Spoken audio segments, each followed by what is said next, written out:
The following broadcast is intended for mature audiences. These are real people sharing very real, deeply personal experiences. This content may be considered triggering for others and for those who are sharing.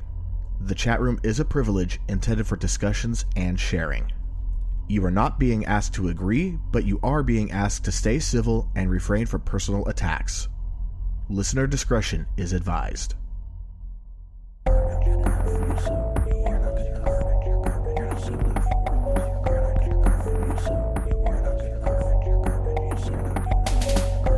All right, welcome back to Am I Mental, a live podcast where real people share stories about how life impacts mental health and mental health impacts life. I'm your host, E, and with us as always is our co-host, Os. What's up, Am I Mental fam? Yeah, sorry for the delay. Let's just say that today has been kind of a bit of a, for lack of a better way of putting it, it's been a crap show. Yeah, I woke up this morning to getting a text message from the wife saying, hey, I got a call shift tonight, not going to be able to pick up the girl from cheer, so I'm not going to be able to do the disassociation episode. On top of that, last night we did the pre-show on it, and I talked to a few people that I wanted to bring on this, and there were things that were revealed that even I wasn't, like, I was aware of some of the disassociation, but I didn't know how bad it was, and some of the stuff that I had done. And I am not prepared to have that discussion yet. Not on the podcast. There will be a day and a time for it, and right now there's some things that I have to work with. And work on, and I need to work with my therapist, and I need to heal a little bit first. You know, right now it's one of those. There was a scar, ripped off the scar tissue. There was the scab, poked through the scab, and I'm bleeding again. That's kind of how it feels. Yeah, and as a host, part of what you're doing is you want to be able to share on the subject in constructive ways, and so to have a better understanding of where you're at with it will help you better communicate, with our listeners. So it's a good thing that you're giving yourself some time, which everybody deserves time to heal. Right, and like I've said from the beginning, I'll never ask anyone to do what I'm not willing to do myself. And I can honestly say I've never asked someone. I mean, I've asked if someone was interested in doing something while it was still new or new-ish. But there was never any pressure to do it. It was no, I don't feel comfortable with it. Okay, that's fine. That's always been the way. If you're not comfortable doing this, that's fine. Everybody works at their own speed. Like, some people are comfortable with that type of thing. And some people need and should take the time to process. Right. And there's nothing wrong with that. And I'm going to admit it, honestly, I was livid. Because the schedule had been published ahead of time, and all of a sudden it was the day of this podcast. One episode I was considering one of the most personal episodes I've shared since my opening up about my suicide attempt and opening up about my son's condition. I felt rather betrayed. Well, then she brought up a very excellent point as well, which was the fact that, you see, tomorrow's her dad's funeral. She still has preparations to do. Why on earth would she want to work a call shift the day before her dad's funeral? Which I was rather insensitive about that at first, because I was still hurt from what happened and a little bit pissed. And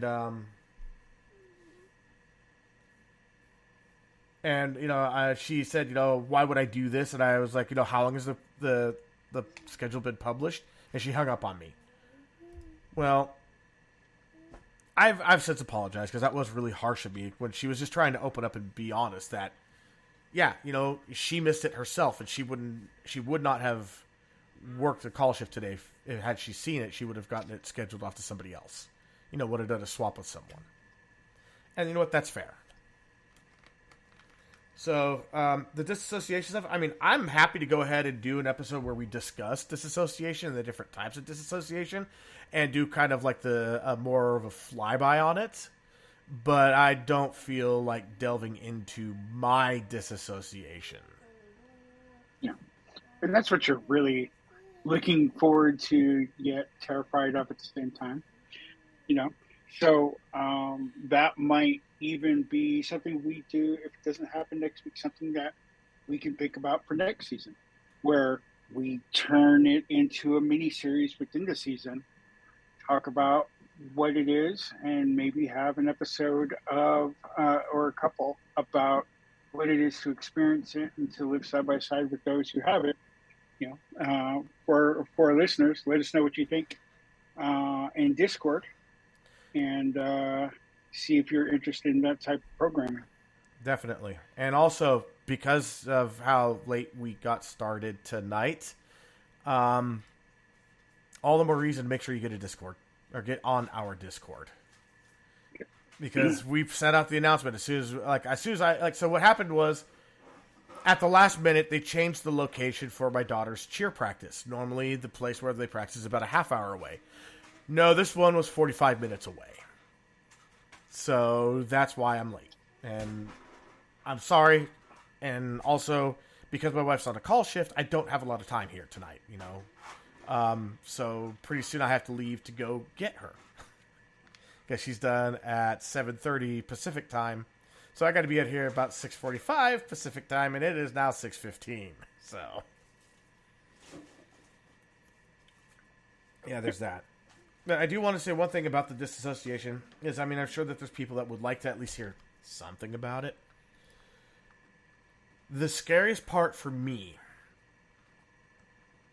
is not knowing what I will do when I disassociate. And if you heard that, that was my son belching in the background. But it's like, one example really exemplified just to me. Actually, there's one example more than any, but I don't want to talk about it right now. But there was another example that came up that really showed just how frightening and how sudden it can happen, which I had no idea. So I was working, and I'm sure that if Dave is listening, or if he was on, he would corroborate this. And he had pulled a case that was in my queue that I hadn't touched in a while because, well, I was in a really bad place. I was also the most senior person in my position, and I had a lot of cases. That was just the nature of being in my position. I got the tough shit that others couldn't figure it out. Anyway, he said that he had pulled a case, and he was getting ready to do like a database rebuild or some time-intensive task at this site.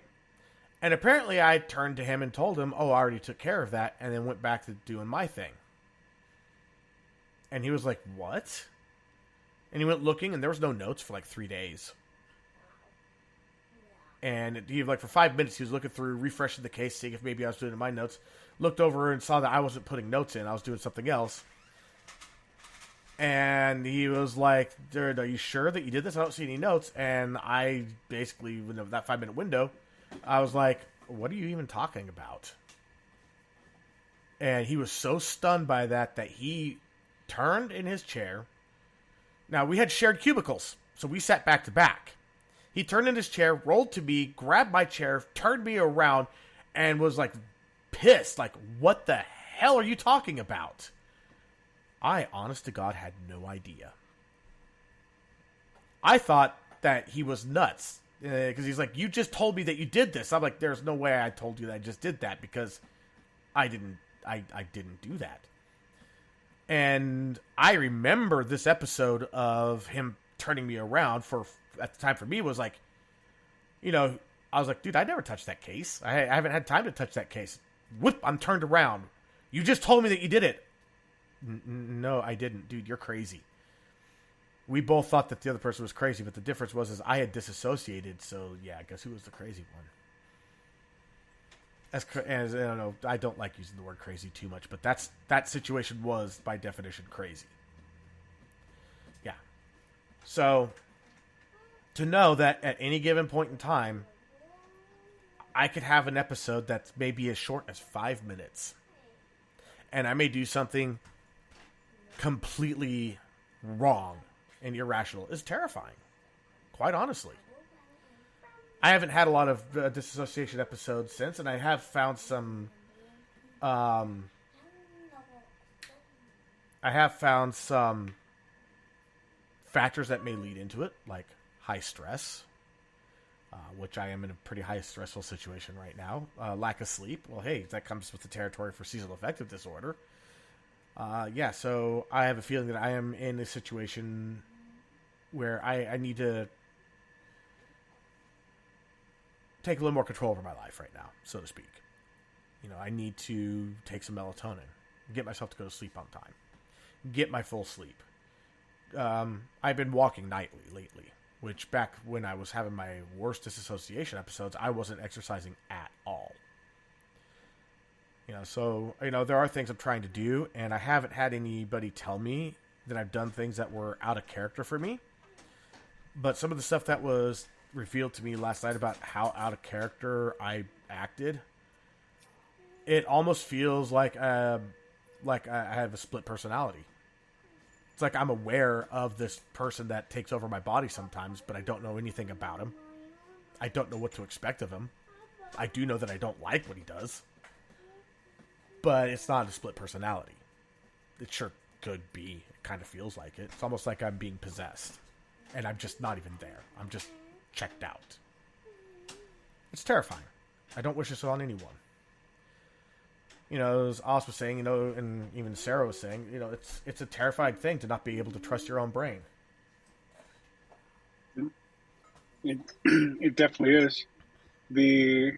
But having understanding of the gravity of the situation that you're in, you could perhaps better prepare yourself for those situations, and now you can put the proper priority on removing the things from your life that could cause you to disassociate. Obviously, you don't have control over everything that could possibly make you do that. And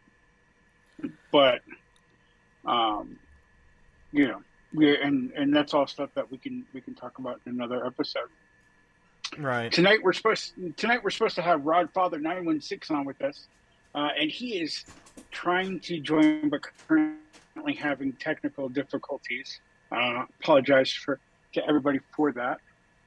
He is feverishly trying to get into our session here.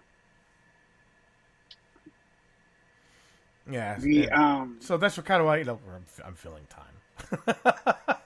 Yeah. But I mean, worst comes to worst, I can send you control of the Zoom session, so that way when he joins, you can allow him in. There's nothing that has to be done on the. Yeah, up there he is. He's joining now. We just have to wait for it all to connect. But I will say when I leave in, what is it, about 25 minutes, that I won't be back till about 8:15, so you guys are gonna have to fill that time because I can't stop the session until I get back. All right. What happens if I end the Zoom session? You give me. Oh, the Zoom session, you can end that, but it doesn't end the Spreaker session. Well, you might have some trimming to do. So everybody, we should have took care of this offline, but we are learning as we go. Yes, and Students welcome, Rodfather916. I had to go to Guam and back to Kid Online, but I'm here. All good. We're happy to have you. Definitely. I wish I could be here for the full episode, but my wife's working a call shift tonight, and I have to get my daughter from cheer in just a little bit, and then it's homework and dinner. And normally she doesn't do call shifts on Thursdays. Normally this is not an issue. It happens. And I've been looking forward to meeting you. So welcome. Welcome to the podcast. Great, thank you. I'm sorry for the delay. It's all good. No We worries. got you. No worries. So, Mr. Rodfather916, why don't you tell us a little bit about yourself? Sure. I am 66 years old. Didn't think I'd make it this far, but I'm here, and glad I'm here. Dude, you do not look 66. I'm just going to throw that out there. I'm coming over to your house for dinner, and I'll bring dessert. Um, I've always been different. I was the first person in my family who was born in California. Um, and I'm reminded of it today. They said, he's always been odd because he's from California. Um, and because my family came here during the Great Migration in the 40s. They, like a lot of people in Texas, East Texas, and parts of Oklahoma, there was a shortage of people to work in the shipyards during the war. First, they ran out of white men, then they ran out of women, and then they called for everyone else. And so the Great Migration for a lot of Chinese, Japanese, Black, and Hispanics happened during the 40s. And the location was Richmond, California. And that's where Rosita River came from. There's a museum in Richmond. So I was the first one. They came out in the 40s. I was born in 56. So I was the first person I was the firstborn in California, and they knew something was wrong with me because I didn't like soul food. And so they just assumed from that point forward that there was something wrong with me. And the other thing was wrong, that I sort of grew taller and quicker than a lot of my family members. I'd like to say my life started at age 6. At age 6, I think it was like maybe June. I'm an April baby. In June, my mother told me to wake my father up to get him to come to breakfast. And I went to wake him up, and he didn't wake up. So I went back in the room and shook him again, and I said, he's not waking up. He had died in his sleep. And Wow. I wasn't shattered, wasn't wrecked. I was 6. Where I was sort of wrecked at that time at 6 years old was people in my family who told me that at the end of the day, blood is thicker than water and blood will be there for you, disappointed me. And it was, it's something I don't want to say I suffer from today. I think I benefit from. Now, I was disappointed for many, many years. I have trust issues today. But if it wasn't for those things that happened to me and disappointments, I wouldn't be the person I am today. You can't live looking backward. You can't move forward looking backward. It's not possible. You'll walk off a cliff that way. That's the only way. Unless, you're positioned wrong on the cliff. But people who said they loved me didn't do it. I had a brother who was quite a bit older, 17 years older. He hated my guts, and he beat me as much as possible. Violently beat me. I don't know where his anger came from. Today, I'm too old to care, because, when you're young, you're trying to figure out, you're trying to get in their psyche. But you don't need to get in their psyche. Whatever they're doing to you is hurting. So it's not important, figure out why they did it and who they did it. He was just a mean, nasty man. I loved him, but he was a mean, nasty man. Right. And you mentioned the whole blood's thicker than water. Have you heard the full saying? No. Of that? It is the blood of the covenant is thicker than the water of the womb, meaning the family you choose is more powerful and closer to you than the family you're born with. Yeah, yeah. And when you say when it's in full context, it makes so much more sense. And it's true, because today, Austin can tell you, my family's huge, because I chose differently. I mean, when I was 18 years old, well, let me back up a bit. My mother and my mother's side of the family suffer from depression.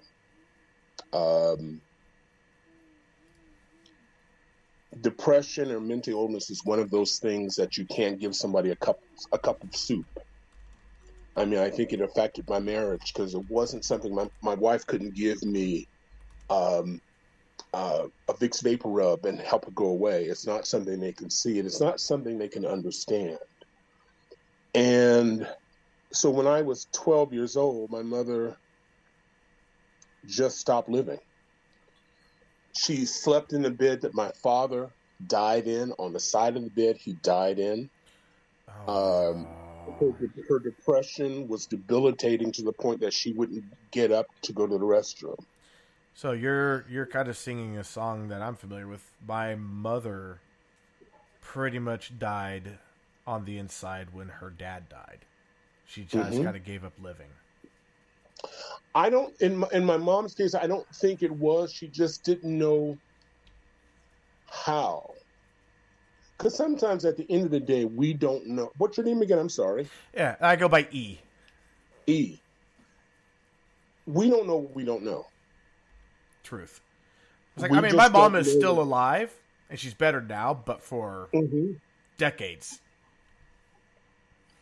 Well, the thing that helped me with my mom, and I'm going to skip over a little bit because you raised the issue, was my mother was trapped by her environment. And I was always an enterprising kid. I was always different, which made me feel odd most of my life. But there used to be a show that comes on every Sunday night on ABC, The Wonderful World of Color. And it was a Walt Disney. So it would highlight all those properties. And so Disneyland was a place I wanted to go. But at 12 years old, I was paying the bills. At 12 years old, I was taking care of nephew and nieces. At 12 years old, I was an adult. I didn't have a choice. You know, caretakers are the people who didn't escape from the room. They weren't fast enough to get out of the room. It's just, there's just a sign there. Suddenly they're the caretaker. And despite having older family and having a large family tag, I was in 12 years old. But I went to a travel agency. And at 12 years old, I went to a travel agency and I paid for tickets to Disneyland. And we flew out of Oakland Airport. Wow, so this was like in the late 60s. This is the late 60s. And I paid for the ticket. I made all the arrangements. And from the moment we landed, the mother I knew when I was young came back. Aww. She came back. We had pizza. We laughed. We only had 1 day. I didn't realize we only had a 1 day's pass in Disneyland. And we didn't have any money to get back. But we went to local pizza parlors. We went out. We traveled. She was up. She was funny. She was laughing. She was trapped in that environment and didn't know how to leave. And that's why today, because I suffer from depression, that it's very important for me to leave my environment. And I travel a lot. And when I'm retired as of this week, I'm retired. But I tell people, if I'm spending too much time in an apartment, come get me. Yeah, it's true. If I'm going to answer the phone, come get me. All right, you're my new spirit animal. I'm just throwing that out there now. Like I have depression myself, and just hearing all this, I'm like, yeah. I want to adopt you as my dad, but I already have a dad. Yeah, Rod's kids and I kind of have an understanding where if nobody can get a hold of them, one of us is going and door knocking. Yeah, come get me. I mean, my daughter, who's like 50 now, 50 plus, she couldn't get in touch with me, and she had a girlfriend I hated. I hated this girl because she was terrible to my daughter. And she sent my daughter to come to check on me. And when I opened the door, I went, where the fuck is this bitch is? Why is she at my house? I hate you, don't you know it? Why are you here? But you know what? She said, you want to get a cup of coffee? And we walked down to J Street and got a cup of coffee. And as we're talking, I said, oh, wow, I'm really depressed. Thank you. Like the lights opened up. We went to the Starbucks by the library, and I didn't realize it. And today, even though they're broken up, we're friends today, because I so appreciate that, because people don't make those type of gestures. You know, Right. I'm somebody that she knew I didn't like, but she came over anywhere, and she rescued me out of my place. Hell, that probably forced a reevaluation right there. Yeah. You know, sometimes we are captive in our own cages. And sometimes we don't realize it because we don't know what we don't know. Yeah. You know, I tell my kids that all the time. Don't be hard on yourself. You don't know what you don't know. It doesn't matter how old you are. You don't know what you don't know. So a single act can cause a pretty strong bias to form, and on a very, very rare occasion, a single act can change a bias for the better. You know, and in that situation, you know, your angel came from the strangest of places. Right. You know, in that moment. And you sort of have to, you know, one person can make a change. It'd probably be a complete stranger, because you've heard the tape from your family. You need to get out. You need to do other things. But a stranger offers a fresh perspective, even though they're saying the same exact words. They're just saying it differently. The delivery. Mm-hmm. The delivery. But you're hearing it different. Because, you know, remember as a kid, we tune our parents out. We knew what they're going to say. Yeah. What they're going to say. We would just like, here they come again. I know what they're going to say. And you tune them out.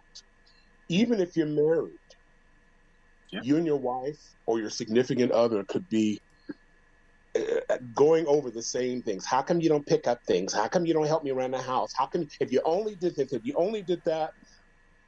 And someone walks in the house and says, you know what? If you only picked up over there, it would be easy for everybody in the house. And you go, wow, you're right. Your wife or your significant is having a stroke, because she said, I've been saying this all along. I've never been through that. No, I am completely alien to that concept. Because we tuned our spouse, our wives, our family members out. A new voice comes in. Because I've seen my wife turn into Linda Blair. You know, suddenly she's got the crucifix going, I said that to you young ago. Why are you living with him now? What's wrong with you? You know, and I go, what are you talking about, dear? And then I'm stabbed, and they have to take me to Kaiser. You know, I don't know what you're talking about. I mean, I've never heard that before. I've been saying that to you for 20 years. So basically you're saying Linda Blair taking on the aspect of Reagan McNeil. Absolutely. You know, but in the case of my wife's weapons, they came from Sears. But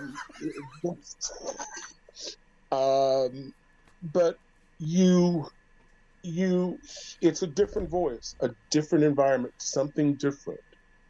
And so let me step back. I was just going to say, I mean, just for me today, I know you're familiar with the place, the Sunrise Mall. Oh, yes. It was a graveyard. Mm-hmm. And there was a guy sitting on one of the fountains. And I just said hi. He said hi. And I was just decided, hey, it's kind of empty here. Next thing I know, I'm sitting down next to him and we're having a 20-minute conversation. Absolutely. And yeah, that just change of environment. And then he said some stuff that I've been hearing my whole life. And it hit differently. It does. It does. But we don't. It's strange how we are less likely to discount people we don't know and their message, even though it's a message we've heard from people who love us, forever. Like, why do we discount the messages from the people who've proven to take care of us? All right, we can't take care of ourselves. I am going to add that to things to ask my therapist the next time I talk to her, which is Tuesday. Because seriously, that is a great question. Why do we do it? It's the same sound. Yeah. That's why you can live in areas like I live downtown. I've lived in New York. The sirens don't bother me because I've tuned it out. I've adjusted to that sound. I've just tuned it out. Now, other people who visit me go, "How could you live here? Don't you hear the sirens?" I go, "What sirens? Yeah. Don't you hear the people screaming? Don't you hear the people screaming?" If you ever live in El Cajon on East Chambers Street, where El Cajon Boulevard and East Chambers Street meet, it is probably the loudest single intersection I've ever been in, because it is designed by someone who had no business designing intersections. Because it was almost an accident every 5 minutes. Mm-hmm. And Harleys went there really slowly. Ambulances went through it really slowly. Everything went really slowly, and my front door is facing it. Yeah, you turned it out. Sarah in chat answered our question a little bit, and she said motives. Strangers don't have the same motives as the people who've been telling us messages. Yeah, right. the same messages again and again are, sometimes our whole lives. Mm-hmm. She's a wise one. I'm a keeper. You should. Didn't have a choice. Mine. Okay, so I'm just checking right now. Traffic has died down. That 45-minute drive is now a 17-minute drive. So we get you for a little bit longer. Yes, I can hang out for a little bit longer.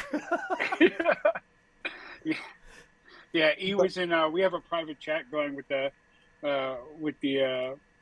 at my mental team, and he's like, "I really like this guy." Yeah, Rod is personable. I like him a little bit too. Yeah, I was gonna say, if I ever run into Rod, don't be surprised if I go for a hug. I'm a hugger. So is he? Oh, fantastic! Yeah, Rod. You'll Rod can't tell from this angle, and the people listening to this podcast can't tell, but Mr. Rodfather here is not a small guy. You will be nipple high to him, and I'm 6'1", so that's pretty big. He's a pretty big guy. When I put my palm up to his palm, the tips of my fingers go to his first knuckle, coming off of his hand. Like he's and here he used to take me for rides in Corvettes that he would win as prizes when I was younger. Oh, Austin, I tell you. But part of one of the issues in my life is I've always been different. I've always colored outside the lines. Well, that's what the fun is. I'm not a follower.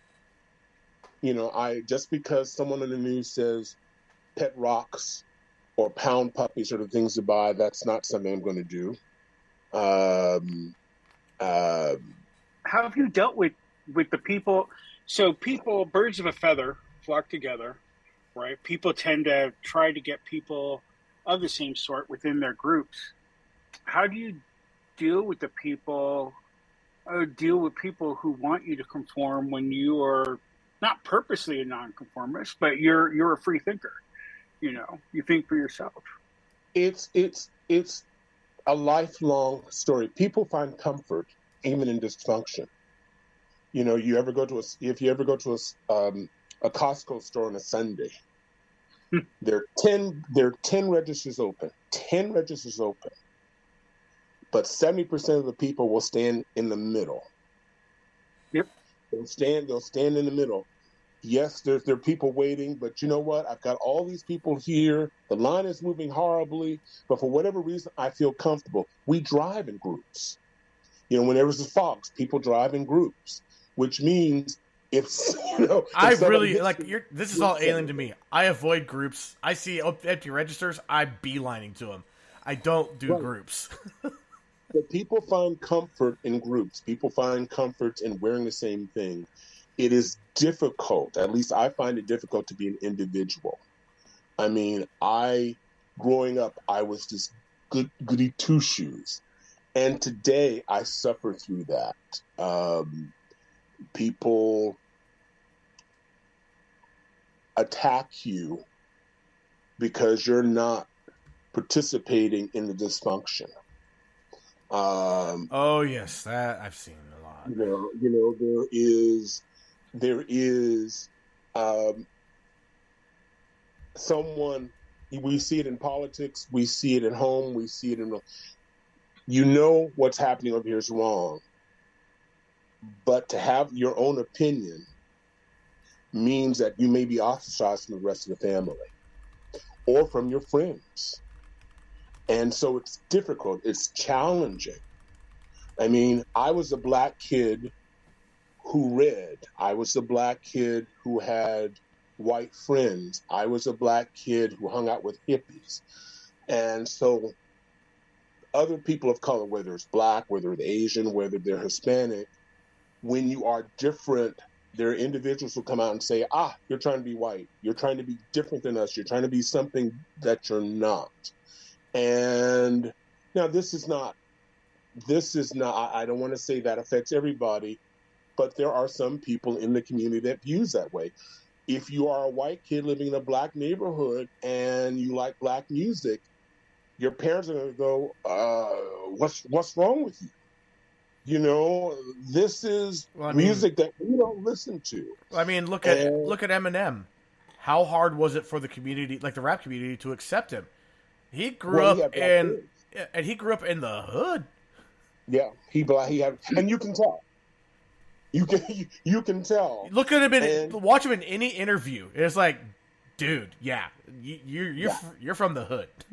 Yeah, my dad confirmed it. He that's where my dad grew up. My dad grew up right near 8 Mile in Detroit, and we watched the movie together one day, and he's like, "This is supposed to be 8 Mile," and I was like, "Yeah." He's like, "It got better." Whoa, damn! They probably had to bring it up a little bit so that way it wasn't completely a turnoff to the average viewer. Yeah. Like what they did with the Founder, they made Ray Kroc actually to be less of an a-hole than he actually was. And he was horrible in that movie. Mm-hmm. It's difficult to be different. I remember a good friend of mine. She's about 5 or 6 years older, but she lived in Central Valley, and she always listened to black music. This is in the 60s, 70s. And she was one of 10. And the family was concerned that not only did she think she's Hispanic, but not only did they believe she thought she was black, but their big fear was she going to marry a black man? Because people assume if you make that adjustment, and that was true of me, where people said, the way he talks, the way he walks, he'll probably marry a white girl. That's what's going to happen. And people make that assumption. In my case, it was true, but I didn't go looking for a white girl. I didn't walk around. Let me go shopping in the white girl department. Let me guess. I have to go to Macy's, right? Well, Sears. It's Friday. I have coupons. It's two white girls for one on Fridays. It's and people make that false assumption. And yeah, it's kind of like my family. I grew up in the whitest of white areas. It's a little itty bitty town. At the base of a 14,000-foot volcano in the middle of the woods. About as white as it gets. And I was listening to, when MC Hammer came out. I was an MC Hammer fan. Young MC, Tone Loc. And then when Dr. Dre came out, hell yeah, I was all about Dr. Dre. And my parents, everybody's like, why? I was like, I just like the music. That's all. The bandstand back in the day, American Bandstand. I remember American Bandstand and Soul Train. It's got a beat. It's got a nice beat. You can dance to it. That was the review of every song. We got Bo in the comment section here saying that, oh my God, I want to hang out with you, Rodfather.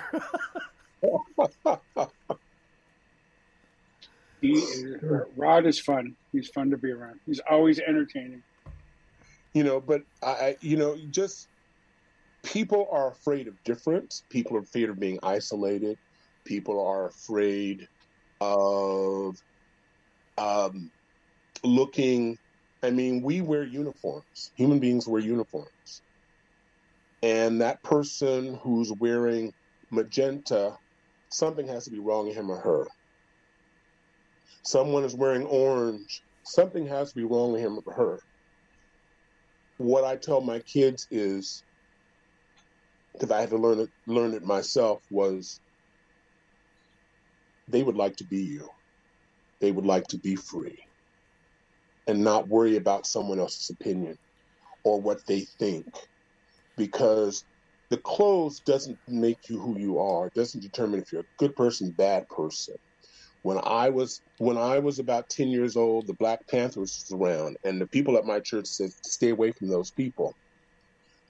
Those black people, because of the way they were dressed. Leather, hats, huge afros, which I wanted. You know, I had to wait till I go to college to go a huge afro, because the people in my church went, no, only bad people wear those huge afros. You got to tone your afro down. Well, you know, I wanted an afro that could shade 5 or 6 people. That's what I wanted growing up. You wanted to be a tree. Yeah, I wanted to be a tree because who knows? You may meet somebody cute. So, you know, can I stand in there with your tree? Why, sure. You know, that's what I wanted. But it was against what people thought at that time. If it was too broad, too high, it was dangerous. You were going to go down a deep, dark tunnel, and you'll never come back, and you'll never get into heaven. And people, believe it or not, in 2022, believe that today. Yeah, and I'm sure that you've seen the looks on my faces if you're paying any attention, like the what the hell? Again, right. I admit I'm different in that I have never been a conformist. I've never cared. I've always done what makes me happy. Even when I'm depressed, right. I still did what was right by my standard, my code. I went to the rhythm of my own drummer. In a town that was very much about the popular group and fitting in and, you know, and all that. And people that were typically bullies, a lot of them wouldn't even bully me because what I come to find out afterwards is that they couldn't attack the thing they wanted to be. So when you were saying about that, wearing that magenta, they want to be you. It's true. If you are being true to yourself, yeah, you will get a bullseye on you because people don't like it. But those that aren't that far gone, they're going to envy it. They're not going to attack you because they want it. How did you survive? How did you survive in a small town with values that are outside what they believe the norm? You know, that big word that's out there, the norm. Right. I just surrounded myself with some friends that were like-minded. Didn't have very many, but you know what? I learned at a young age that having a handful of friends I could count on means more than that popular group that's huge, but you can't count on a single one of them. I learned that one very early. Like second grade, I learned that lesson. And that's what made me just stay true to myself. I was betrayed in second grade by that group. And I was like, oh, hell no, I want nothing to do with that. I thought everyone was crazy to want it. Yeah, my dad taught me one of the few pearls of wisdom my pops had sprinkled on me when I was young, still rings true to today, which is in life, you will, if you have as many true friends as you have fingers during the entire course of your life, from the day you're born to the day you die, you're a blessed man. Because in life, you will have many, countless acquaintances, very few true friends. And it's usually in the most dire of circumstances where you're going to find out on what side of the fence those people lie. And I would take those true friends over the masses. You can find out just simply by going to the hospital. Yeah. And how many excuses you get about, well, I couldn't make it. You know, it was so far out, I was working, but I am going to come by, and you never see those friends. If anybody during a hospital stay someone who's homeless. I've been homeless twice in my lifetime. Been homeless myself. It is, the misconception of homeless. I was a member of Glide Church in San Francisco, and Glide feeds on an average day about 8,000 people at Ellis and Taylor. And the misconception about homeless people is that they've done something to become homeless. I mean, they went 15 years to school and they aspire to be homeless, to live on the street or live in a tent. But the reality is, and it's on the lines of what Austin said earlier, just a minute ago, was that once people discover you're homeless, like I've invited you into my house to find a job. A week has gone by, second week has gone by, third week has gone by, fourth week has gone by, you still haven't found a job. Well, in my mind, you're only going to be with me maybe a week or two and you'll find a job. And so now... In this economy? You thought I invited you to my house and you're there a lot longer than I thought you were going to be. And now you've become an inconvenience. And you have now called friends, mutual friends, saying, I don't know what's going on, but he hasn't found a job. He is, just, I don't know what he's doing, but he's not finding a job, and I'm irritated. So now the word is out that you may be needing another place. And so suddenly people will look at your phone and they see your number and they go, oh, no, I'm not picking that up. Yeah. And I know what that's about. He wants to stay with me. Because people assume that, God is going to take care of you. Family's going to take care of you. I work with the homeless now. Have worked with the homeless for quite a while because I have an appreciation of being homeless. My situation is nothing like most people. The first time I was homeless, I was 18. I couldn't stay with friends because they were on, and I wouldn't stay with my brother because my brother would beat me. So the option was either stay on the street and wait for a bed along 6th Street in San Francisco, or, I love Union Square, but they kick you out of Union Square, or risk having the shit beat out of with my brother. And my brother was something else. Took me a long time to love him. And just let go. But that was my choices. And I was young. I was 17, 18 years old, wearing a trench coat, looking like some narc, a smelly trench coat. And amazingly, as big as I was, I didn't know, again, you don't know what you don't know, but there were predators out there. Male predators looking at me, and there were men who protected me, who said, get away from him. These men who could barely stand would protect me from the predators. Damn, and that's awesome. Today, I take nothing and no one for granted, because I think in the grand plan of me being homeless again at 50, which was much worse than being homeless at 18. I was homeless in my late 20s. I was homeless at 50 after making 6 figures and going through a divorce. And I ended up having to stay with somebody, but my son had to go back with his mom and sleep on her couch. And even though we were having a difficult time, I didn't get over that. I wanted to die, even though I had a job. I used to get on Interstate 80 and Antelope because I was staying with a friend. I would drive slowly, and I was hoping. Man, I know the neighborhood extremely well, almost like I live in that area now. Yeah. And I was hoping that a semi would take me out. I would drive 30 miles an hour on the freeway, hoping that, because I felt I disappointed my son and I let him down. Yeah, And disappointment the call of the others void. are disappointed you will eat you alive. It is a cancer. It's an emotional It is. cancer. It is, but the remedy is, particularly when it comes to family. Every once in a while I get one of my kids or one of my nephew and nieces, we were talking about that earlier, and they're angry at their parents about things they thought their parents missed or didn't do. And anger has two functions.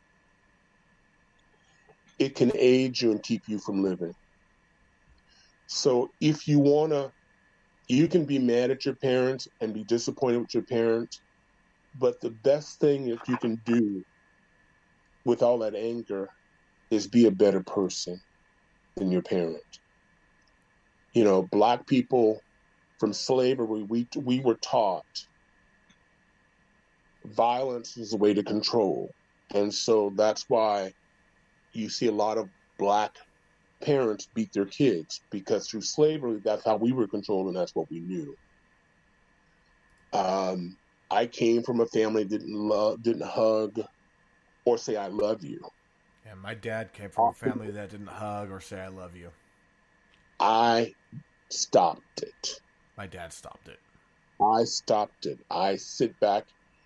That boy with the white, I tell him I love him every time I see him and when I leave. Yep. You're the one who got me started doing that, because my like mom and pop and all of us, we were not that family. Yeah, and what I learned that from you, I started that with my daughter when she was young, and then as she got older, it got awkward for her, and it won't stop. Yeah. When I was 19, I heard one person say once that I want to make sure that I love you is the last thing that you ever hear in case something happens. So I end all my conversations with I love you when I can. Absolutely. Because it's too late when they're lowering me to the ground. But it's too late. On that note, though, I do have to bounce. Austin, if you kick me out, it will kick you guys out of the audio completely, and the podcast will end. So don't kick me out. No, I'm not planning on it.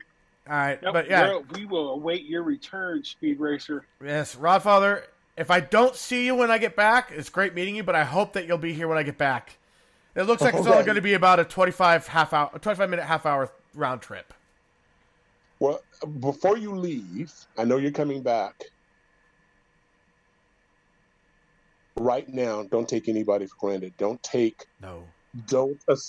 assume. And what I'm trying to say is, I love you is so important. People go, he knows I love him. She knows I love him. Use your words. Words matter. At the end of the day, words matter. I will say that Oz has come out of practically nowhere to become someone that I love you, dude. Seriously. No, I love you too. Like, it's that. Like we connect on so many levels. Yeah, like a year ago, had you said that I would be saying that to you, I'd been like laughing at there, going, "No way." Yeah, especially how we met. Yeah, through that one son of a bitch. Yeah, met through a mutual asshole friend. He's like the biggest asshole I know, but he's like our asshole. Yeah, he's our asshole, and I love him to death. I would. Oh yeah. I would take a bullet for him and place it wherever he wants. Yeah. But I'll be back as soon as I can. Okay. All right, we'll see you. E. Yeah. But words.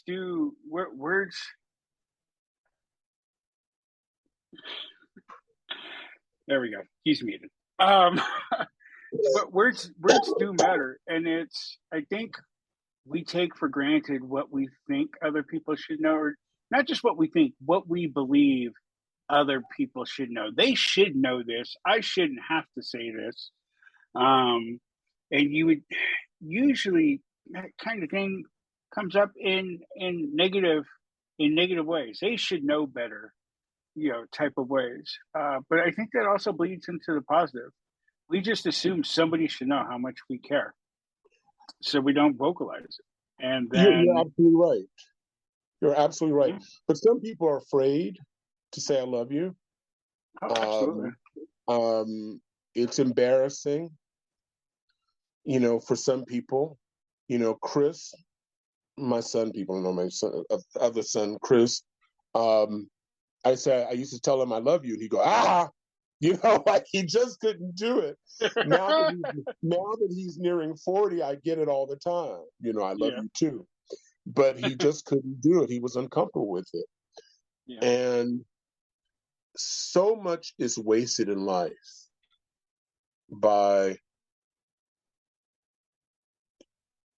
fear. I tell people I love them and friends I love them. I don't expect to get it back.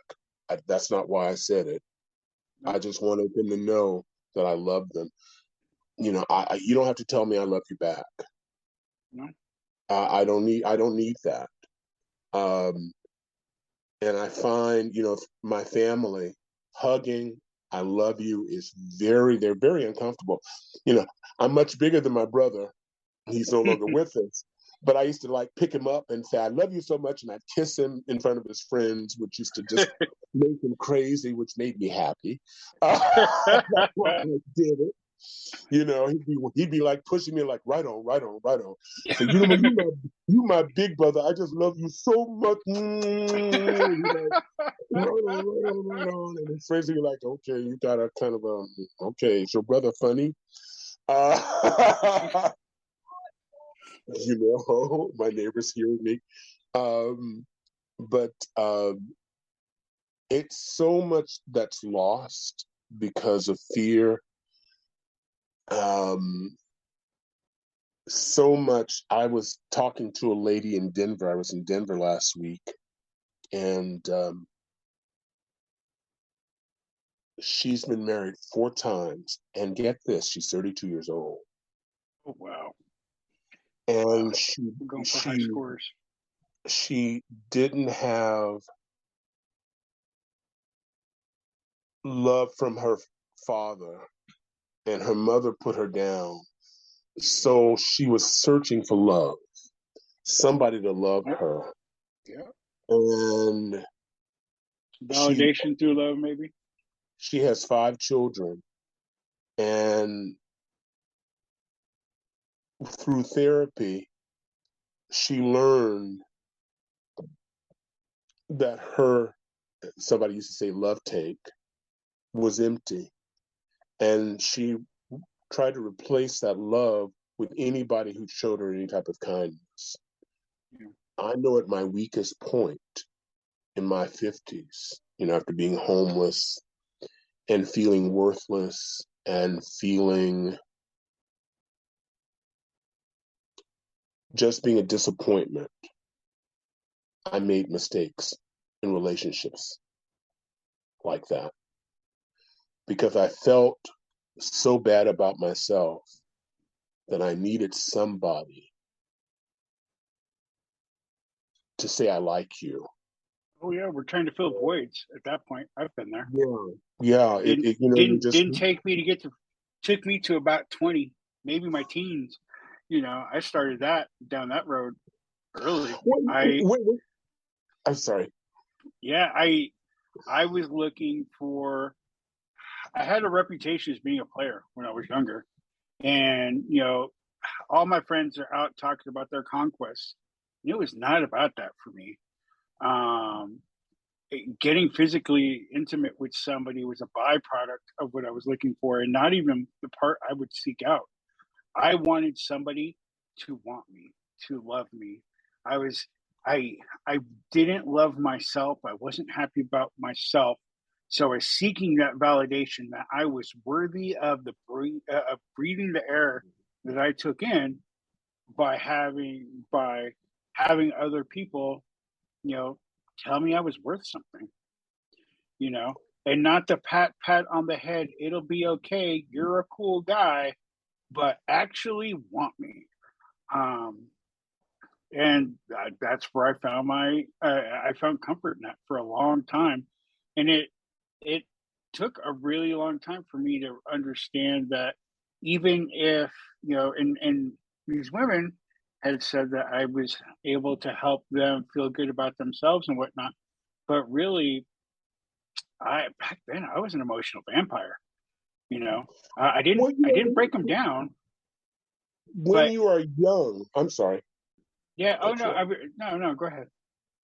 I think when you are young and you see people coupled up and you're not coupled, you think there's something wrong with you. You Absolutely. know, I wrote this down because I don't know how I remember this story, but when I was 18, I'd moved away, to go to school. And I met this girl who was banging, banging. Um, and she didn't necessarily like me.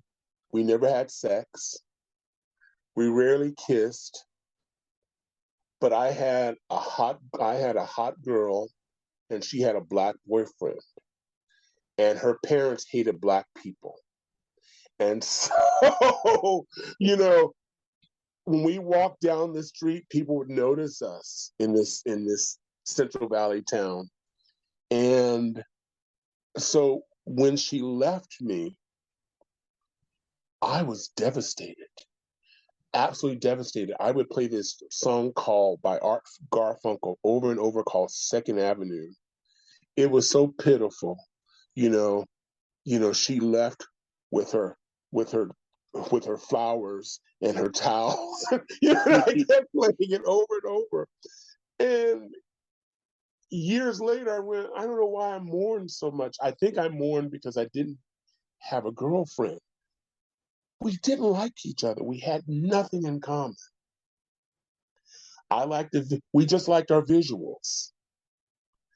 And when I see kids who are devastated, sometimes in their 20s, sometimes in their 30s, it's like if I'm not in a relationship, I'm nothing. I am. Oh, looks like either Rod froze or I froze. Um, Maybe having some technical difficulties, but it sounds like what Rod was talking about was kind of what I was touching on, which is the validation through um, being validated by being with somebody, which is it. If we when we learn to be okay by ourselves,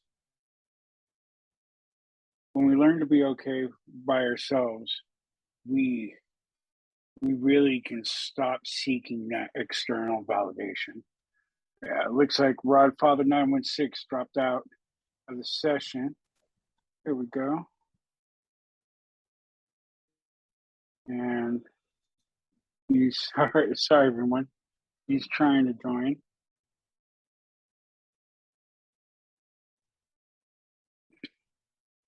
The when we're okay with being by ourselves, we can get past that need for external validation. I think that is a huge part in our personal growth. The for me, where my story is I was really, really depressed and in a dark place when I was younger. And I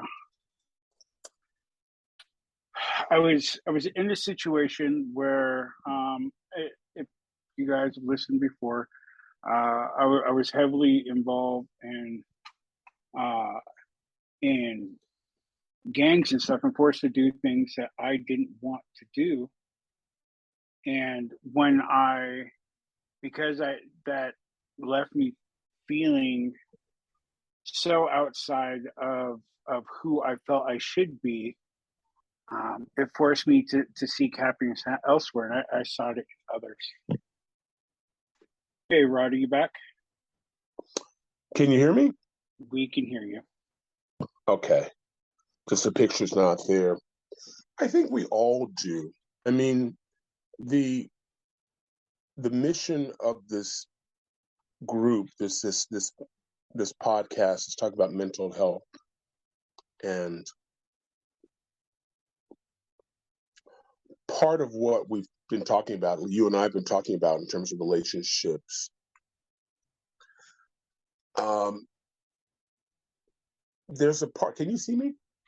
Nope, you're not. You're not on camera. Okay. But if you're having Um, bandwidth issues, that's all right. okay, that's great. Um,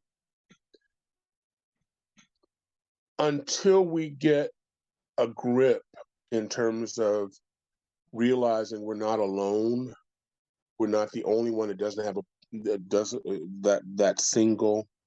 Until we realize that our lives, our individual lives, are quite normal, but they're not the same. There is so much, again, concern to be like someone else. This journey in this time with social media is scary. I'm glad my baby is 33 years old Yeah. because there is so much for people, particularly in their 20s, to be like someone else, to have their body injected, to have their breast enlarged. A friend of mine a blogger just did a story of a girl who went to the Dominican Republic to have butt implants. And while she was there on the table, unbeknownst to her, they took her kidney. Oh, wow. And she did get the butt implants, but when she returned back uh, to Georgia, she died shortly. Men are getting,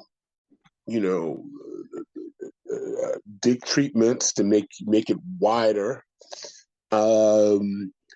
Young women are, of course, getting breast augmentations, and now there's a butt lift, and people are getting their nose to be like someone else.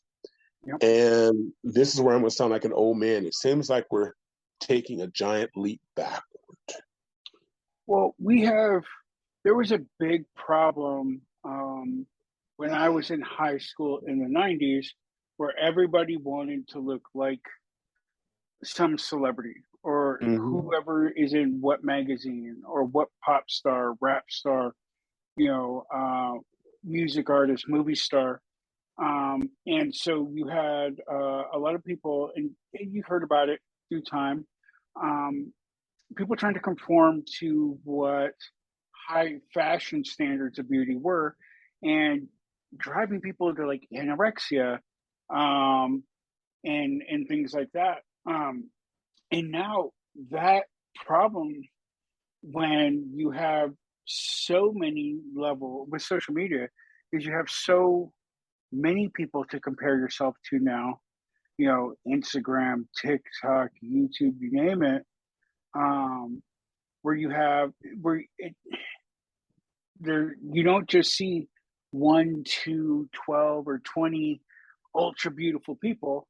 You now have access to thousands upon thousands of these what we think are ultra beautiful people, and we're now comparing ourselves to them. So I can only imagine it making that issue so much worse. Well, I think that's always been, Yeah. when the black kids, males, were straightening their hair like Little Richard. That was the 50s and 60s. Yeah. The Supremes were wearing wigs. I think it's always been, but the difference between the 1800s, where people were trying to look like everybody else and saying, well, wow, I should look like that. We are chemically physically changing ourselves. My Uber driver the other day, when I was in Denver, he's 5'2" from Vietnam, and he was talking about, he was joking, but he was saying, he looked at me and he was really insulting me, but I let it pass. He goes, big people, tall people are wanted. Girls like them, but they're not as successful as short people. And they think short people's not. And then he went into about having his legs lengthening. And I read it as he's still having a problem with his image. But, I'm not going to get into it. I'm not going to argue with him. Anything like, what's the point? And the insults, I'll never see him again. So it wasn't a big issue. I wasn't going to get an argument with him. But I think he was actually considering having his operation where they put metal, because he was really detailed about the operation of becoming a taller person. And the only thing I said, really dangerous too. Yeah. Sarah brought up a point in the MI Mental chat, which was because we were just talking about social media, where we have all these people. We were just talking about, we have all these people to compare ourselves to now. She says, Sarah says, body positivity wasn't even a buzzword when we were young. You would have gotten laughed out of your chair, for saying something like that. Especially where Sarah grew up, everything was like keeping up with the Kardashians. If you did not fit into a very specific box, you were basically undesirable. I believe, like I said, I believe it's always been that way. The difference though, like she was saying about Kim Kardashian, who is, a work of science, the whole family, I used to say that about the Jacksons, like, mommy, like, don't look anything like my kids, mommy. I mean, and you see people having dramatic surgery to look like someone else. And I was telling a coworker who didn't appreciate it, I said, you realize if you have your breast implants in a few years, you'll have to have it done again. And she looked at me and she didn't like it, and I dropped it. Oh, yeah. It requires maintenance. I have a friend who I know in New York. He had pec implants, which is interesting because he's overweight. You know what I mean? Yeah. The last thing I want is pec implants, okay? Unless I'm getting a double D cup. I just, I want a double key cup. I want an implant. But there is something, and I don't know what. My kids are grown, but what are the challenges for the parents? Because people are saving their money, and well, guess what? When I get 18, I'm going to have it done. You told me I can't have it done now. But some of the parents are actually having their kids at 15, 16. Yeah. And I've always especially in the beauty world. It's when somebody wants to have some sort of augmentation done, that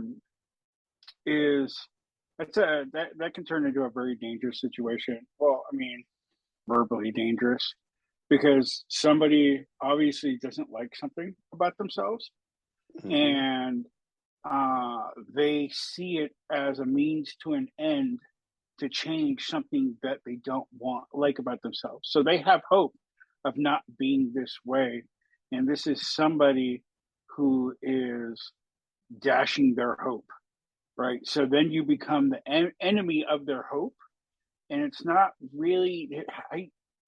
Me personally, I don't really see a way to win that situation.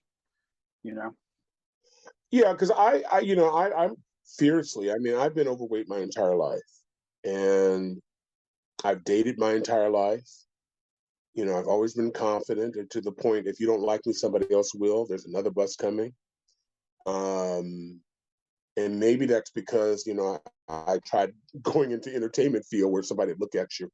I'll never forget my most famous story in New York, going out on an audition. Somebody said, I went to a audition where I was not appropriate for.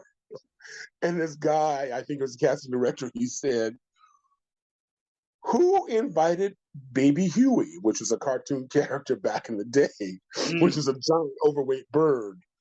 And so it was difficult to hurt my feelings. But my thing is, if you're in a relationship with someone and they say, Austin, you'd be great if you do this.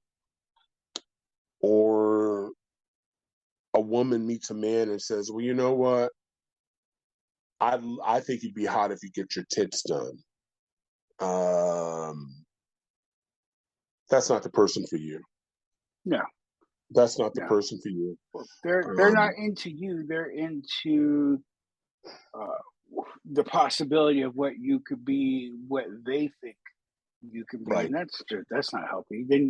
Then, worst case, you're left chasing their expectation. I don't see anything healthy in that. Well, I think they're leaving anyway. Yeah, because there's always going to be another woman comes in, another man comes in. They're going to leave anyway. So I know, we all want love. We all want somebody, to come home to. We all want to be a couple. But if you keep, and I have a lot of females in my family, if you keep meeting someone that says you need to lose weight, you need to make the change, you might want to consider where you're looking. Like, if I was somebody young, the last place I'd go is a club. I mean, talk about competition. Talk about competition. I don't care if you're a man or a woman. You're competing with this guy who's been working out. He's got teeny tiny legs, but he's got a huge chest. Or this woman who can't stand upright because she's 44 and she weighs 117 pounds. It's not a place. Sometimes in the movie a dance line, a chorus line, the lady, she was in a class and she felt out of place, and they were trying to correct her, and she was desperate, and she went to someone, and people who've seen this movie or the play knows this line. She went to somebody, she goes, I don't know what to do. The director, the teacher tells me I should feel the wind, but I don't feel the wind. Or I should be this and I don't feel this. And another teacher, another voice said, maybe you should go to a different class. And that's when you're looking, because I know, and we're jumping all over the place, or I'm jumping all over the place. I know as a divorced man, the type of people I started meeting changed when I went to just people's homes, went to parties and met people that way. I met people where we had things in common versus going to a club or worse, being online. And I'm not going to go there right now. But I'm not going to go there right now. Dating in the digital age. Yeah, I can't. I look back now and I go, did I do that? Yeah, I did. And hoping to find true love from that, which never happened. You've crossed the ages where you have. There used to be personal ads in print. Way back in the way back. All the way to party lines. I've been there. Yeah. Oh, how you doing? What sign are you? Scorpio. Oh man, I vibe with Scorpios. All right, we can explore this. Can I get your digits? Yeah, all the way to trying to find love now in the digital age. I'd like to downshift a little bit. There was a couple of different subjects that we're going to talk about tonight. Sure. One that I've always kind of been curious about with you is you only have a couple of biological kids, but you have raised or helped raise or mentored or took under your wing so many more. I was, for those of you who are listening who haven't figured it out yet, I am definitely one of those kids. Rod here. Son. Yep. I'm the other son. We confuse people. I call him Uncle Rod. He calls me his son.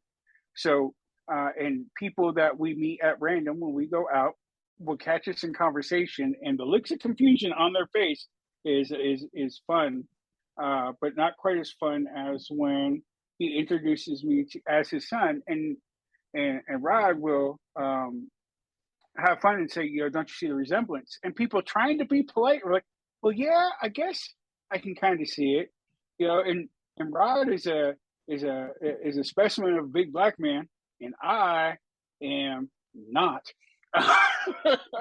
Right, I am Irish Filipino. There is no resemblance, but people are like, yeah, I think I kind of see it, and we would look at each other and laugh. But what?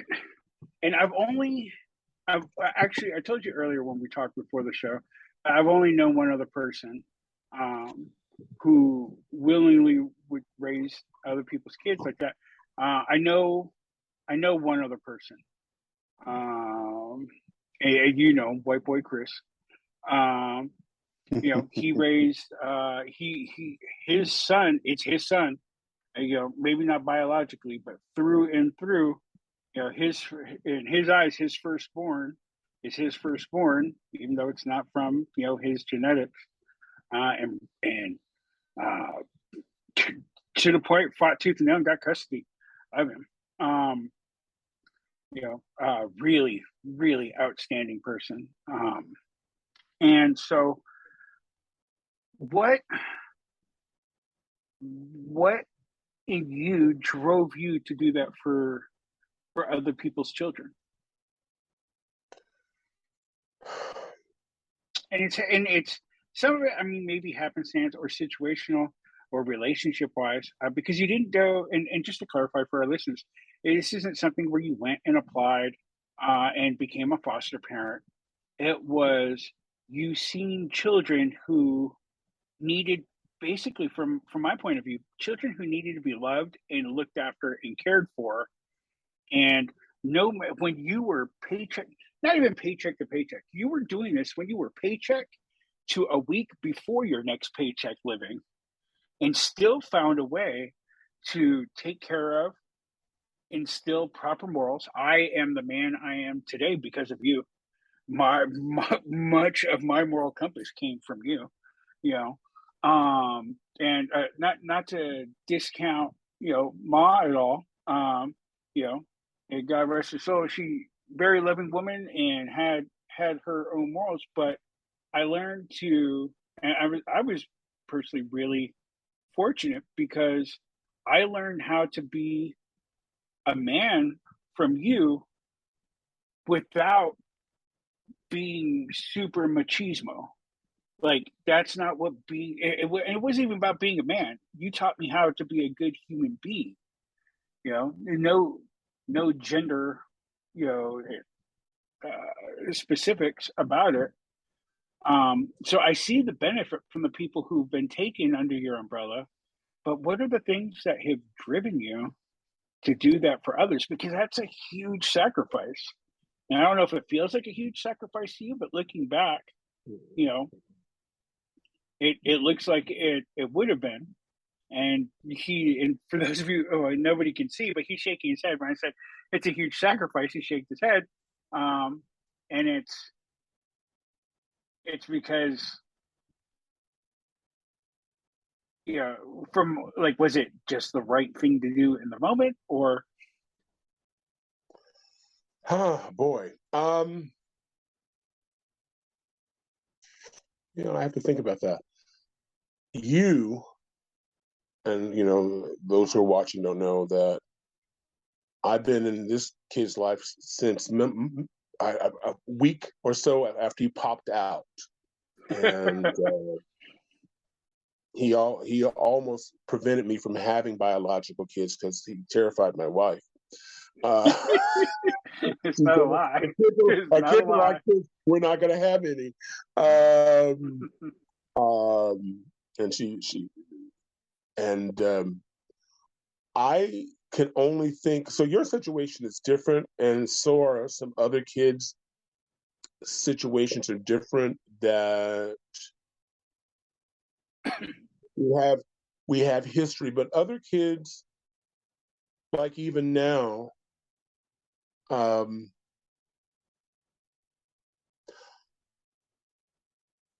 thing I can think of, Austin, it goes back to me growing up and being disappointed, and being lied to. I won't say lie. People do the best they can. I won't say lie. But I wanted to keep my word. And people, I didn't get the family. I now I'm on. I didn't get the family I wanted. It did not happen. Yeah. However, when I moved to New York and didn't have any money, I had a Jewish family, an Irish family, an Italian family take me in as their own. That was 46, 47 years ago. And they can still, in Hoboken and in Islip, I'm Cousin Roddy.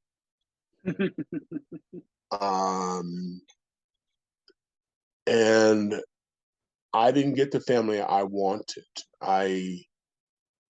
People do the best they can. And complete strangers have always helped me. And I'm so grateful to the universe for putting people in my life that helped me. Like I said, living on the street and being around predators, or people who helped me all along the way. And I don't necessarily go looking for people. We sort of find each other. I told you I have this kid at work. Yep. He said he had a crush on me. Now I'm grandfather. And yeah, my family is huge. It's a mystery because they look at Austin and my daughter and his favorite Earl, or a favorite person. He would go, "Oh, look at my brother there," and people will go, "What?" And family members will go, "Who are all these white, Mexican, Asian people? They ain't kin to us." We are the world. They ain't kin to us. And I struggle with people who are unable to have kids who say, it's not the same. Adopting a kid, it's not the same. You can't love a kid. But Austin knows I'll take a bullet for him. I'll take a bullet for his sister, take a bullet for his brother. Are you Sarah's son? The way I feel about him. Let me even think there's the slightest thing that would equate to harm coming towards him. Like it'd be a bad day for somebody. Yeah. Love is just that. I don't, I can't relate to people who put limits on love. Yeah. The older I get, the more sentimental I get. I think you appreciate life, and I cry more. I cry at stupid commercials sometimes. I go, God, what's wrong with you? Sarah and I go through that all the time. We'll be watching something, Star Trek of all things. We'll be like, shit, out of nowhere, one of us will randomly say, "Shut up, I'm not crying, you're crying." As we both have tears running down our face from watching a sci-fi flick, I grew up with a brother and members of the family who says, only weak people cry and emote, only punks, and I disagree. Oh, so it takes so much more strength, especially in this ultra machismo world that we live in.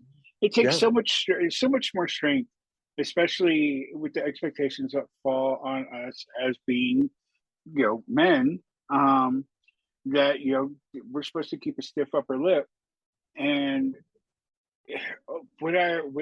I've told, you know, my daughter, what I've told Sarah's son, and I've told a lot of friends, which is it actually takes more strength to let yourself cry than it does to hold it in.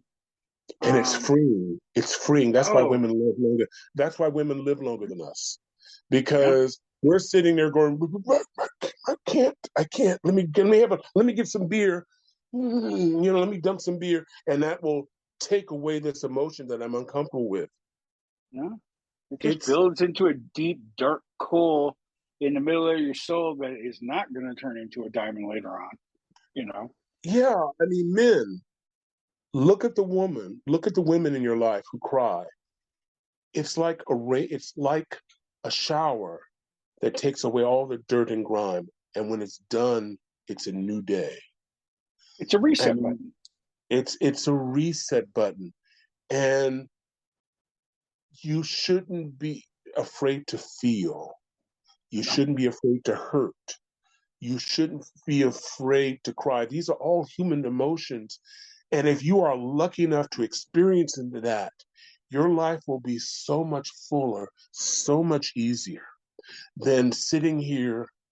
See, the graveyard is full of tough men. I ain't afraid. I'm going to stand there and I'm going to stand there like an idiot and stand because I'm not afraid of a bullet.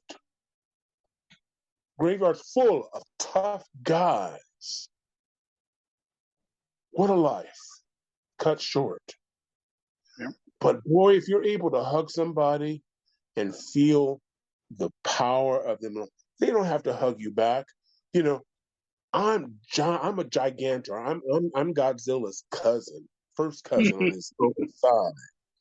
And sometimes when I go to hug you, you can't break free. You just can't break free, like my brother. Right on. You can't break free.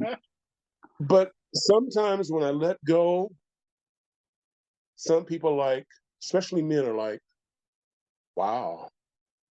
Yeah. 20, 30 years ago, men could not hug me. Yeah. Oh, no. I ain't no punk. I ain't all that. But today, I welcome it. I welcome little hugs. I welcome hugs from little old ladies with their teeth sliding back and forth in their mouth.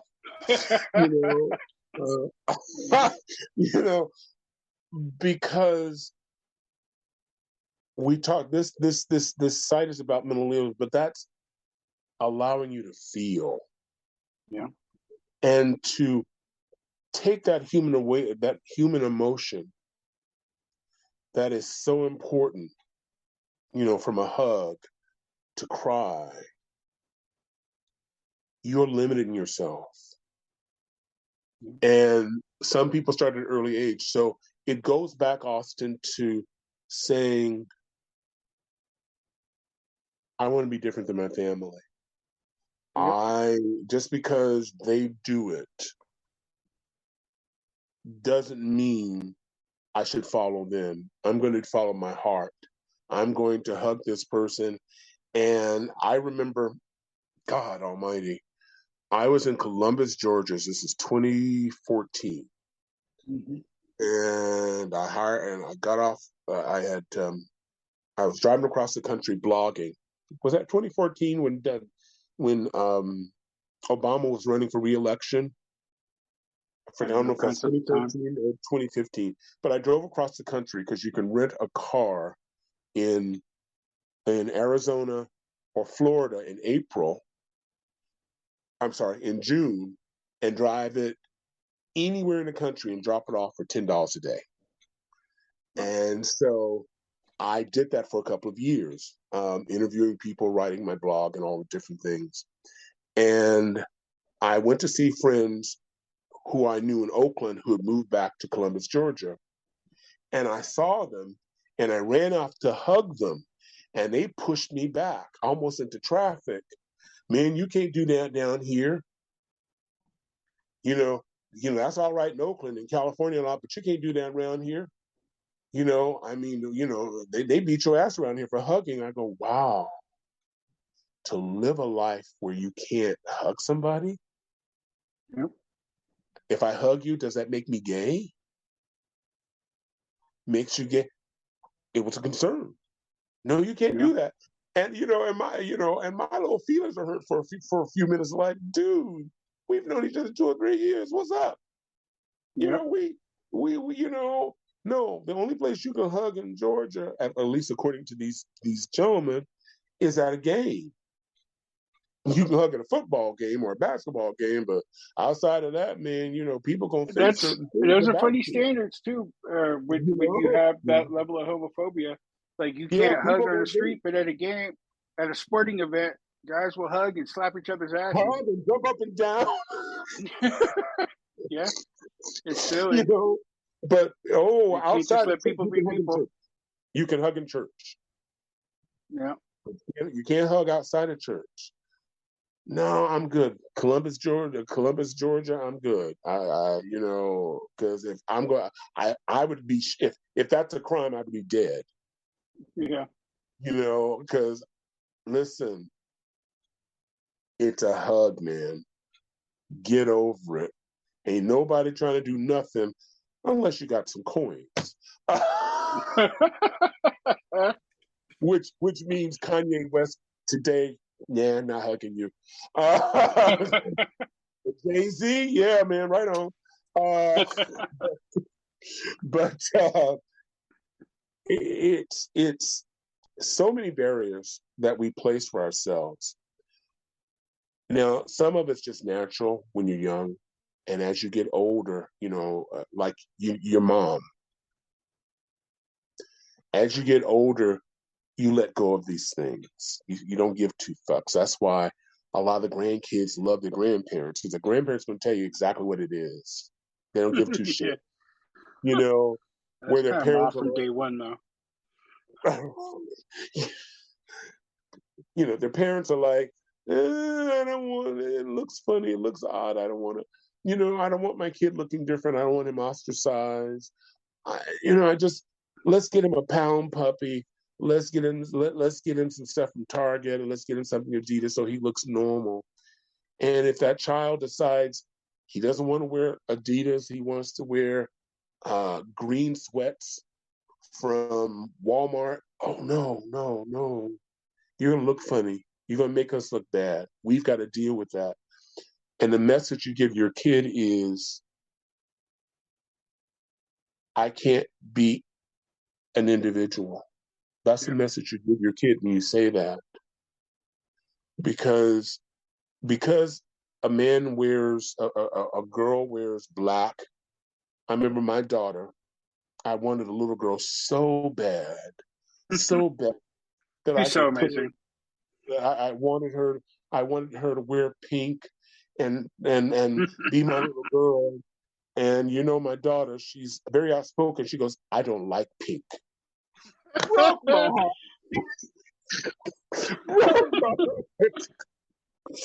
I wanted my daughter to wear pink. What do you mean you don't like? I don't like pink. Yep. She's very clear. I was just brokenhearted. How dare you? But you know what? We're okay.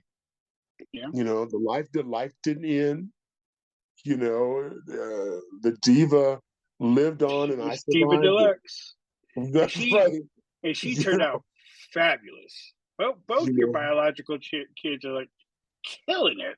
They are such amazing people. All of my kids are killing it. Thank you very much. Yeah. Oh, yeah. Okay. It looks like E's back. I'm just trying to be like E when I grow up. That's all I'm saying. It's scary. He doesn't know what we're talking about. That's a mistake. I'm just saying. It's scary. But, again, the message we give to our kids early on, the damage we do to our kids early on, and we don't realize it because we're concerned about what other people may think. Again, that's never been a concern for me. What other people may think. I mean, In the Black neighborhood, God, I'm going way, way back. You had professionals along with laborers living in the same neighborhood. And this is due to segregation.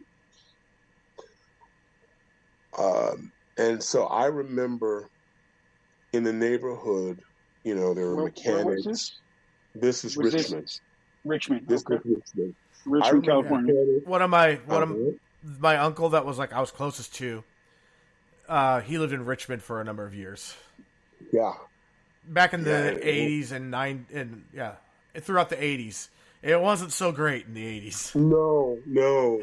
I remember we had pharmacists, we had doctors, everybody living on the street, because even if they were successful, they couldn't live because of segregation laws. This is the early 60s.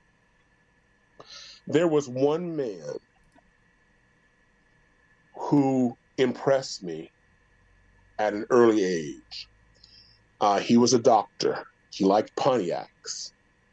When he walked by women, he would take his hat, he'd tip it. I thought he was just a class act.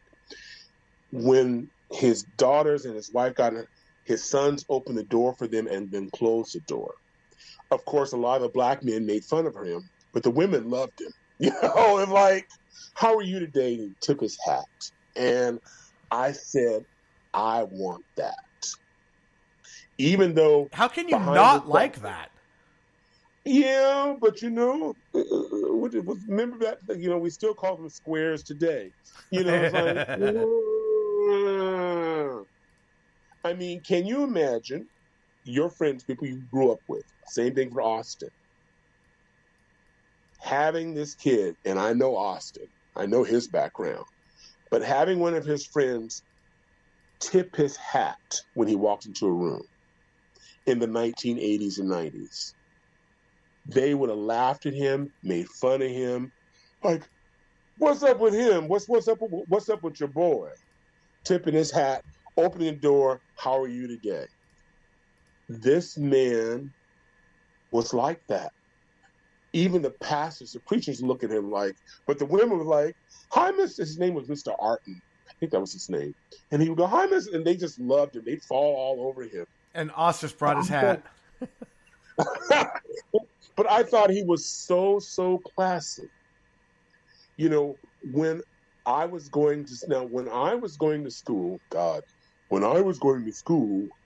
I went to school with Moses. When I was going to school, he was going to walk uphill to school and uphill home barefoot in the snow. Moses was in my third period class. When I was with Moses and going to school, Black people said, go to college, help the race. This is the 60s, 70s. So when I went to school, it was all about lifting the race. By the time I got into second, third year of college, a lot of Black men who went to college, and this is not all men, I don't want to generalize and paint the picture that I know every Black person in the United States. But when I was going to college, certain people ridiculed Black men for going to college.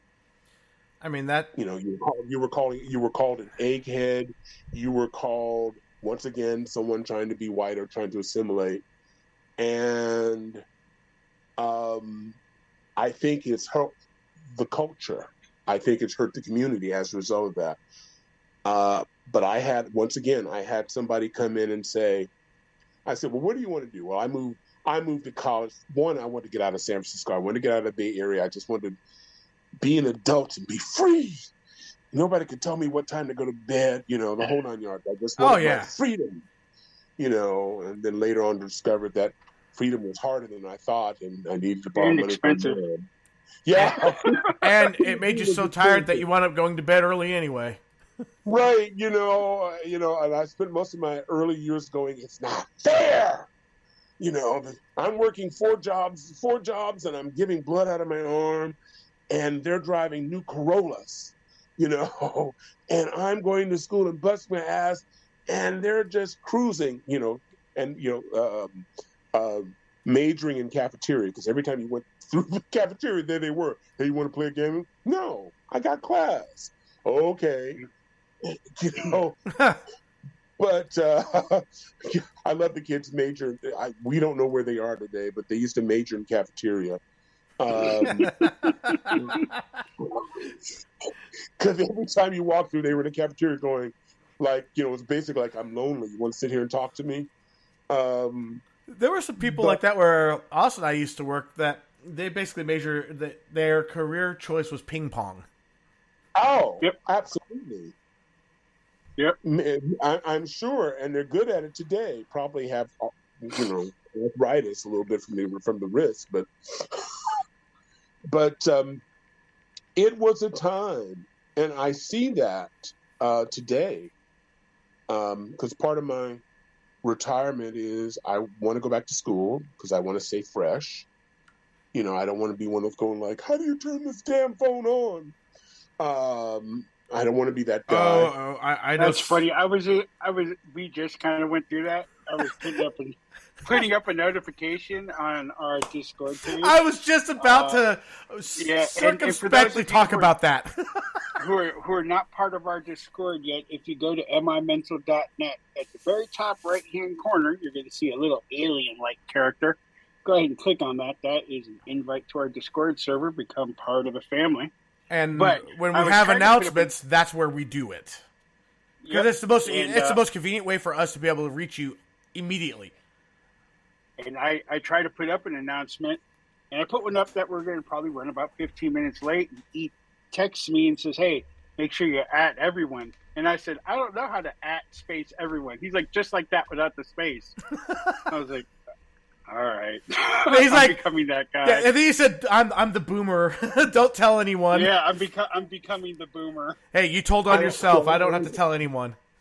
Both of you, I've given up on. My friends are 22, 28. Rod, you do this, and they'll write it down for me. They have all the patience in the world. Do that. I did. Really? I take it home because I don't want anybody to see that I'm making a mistake, and I go. It works.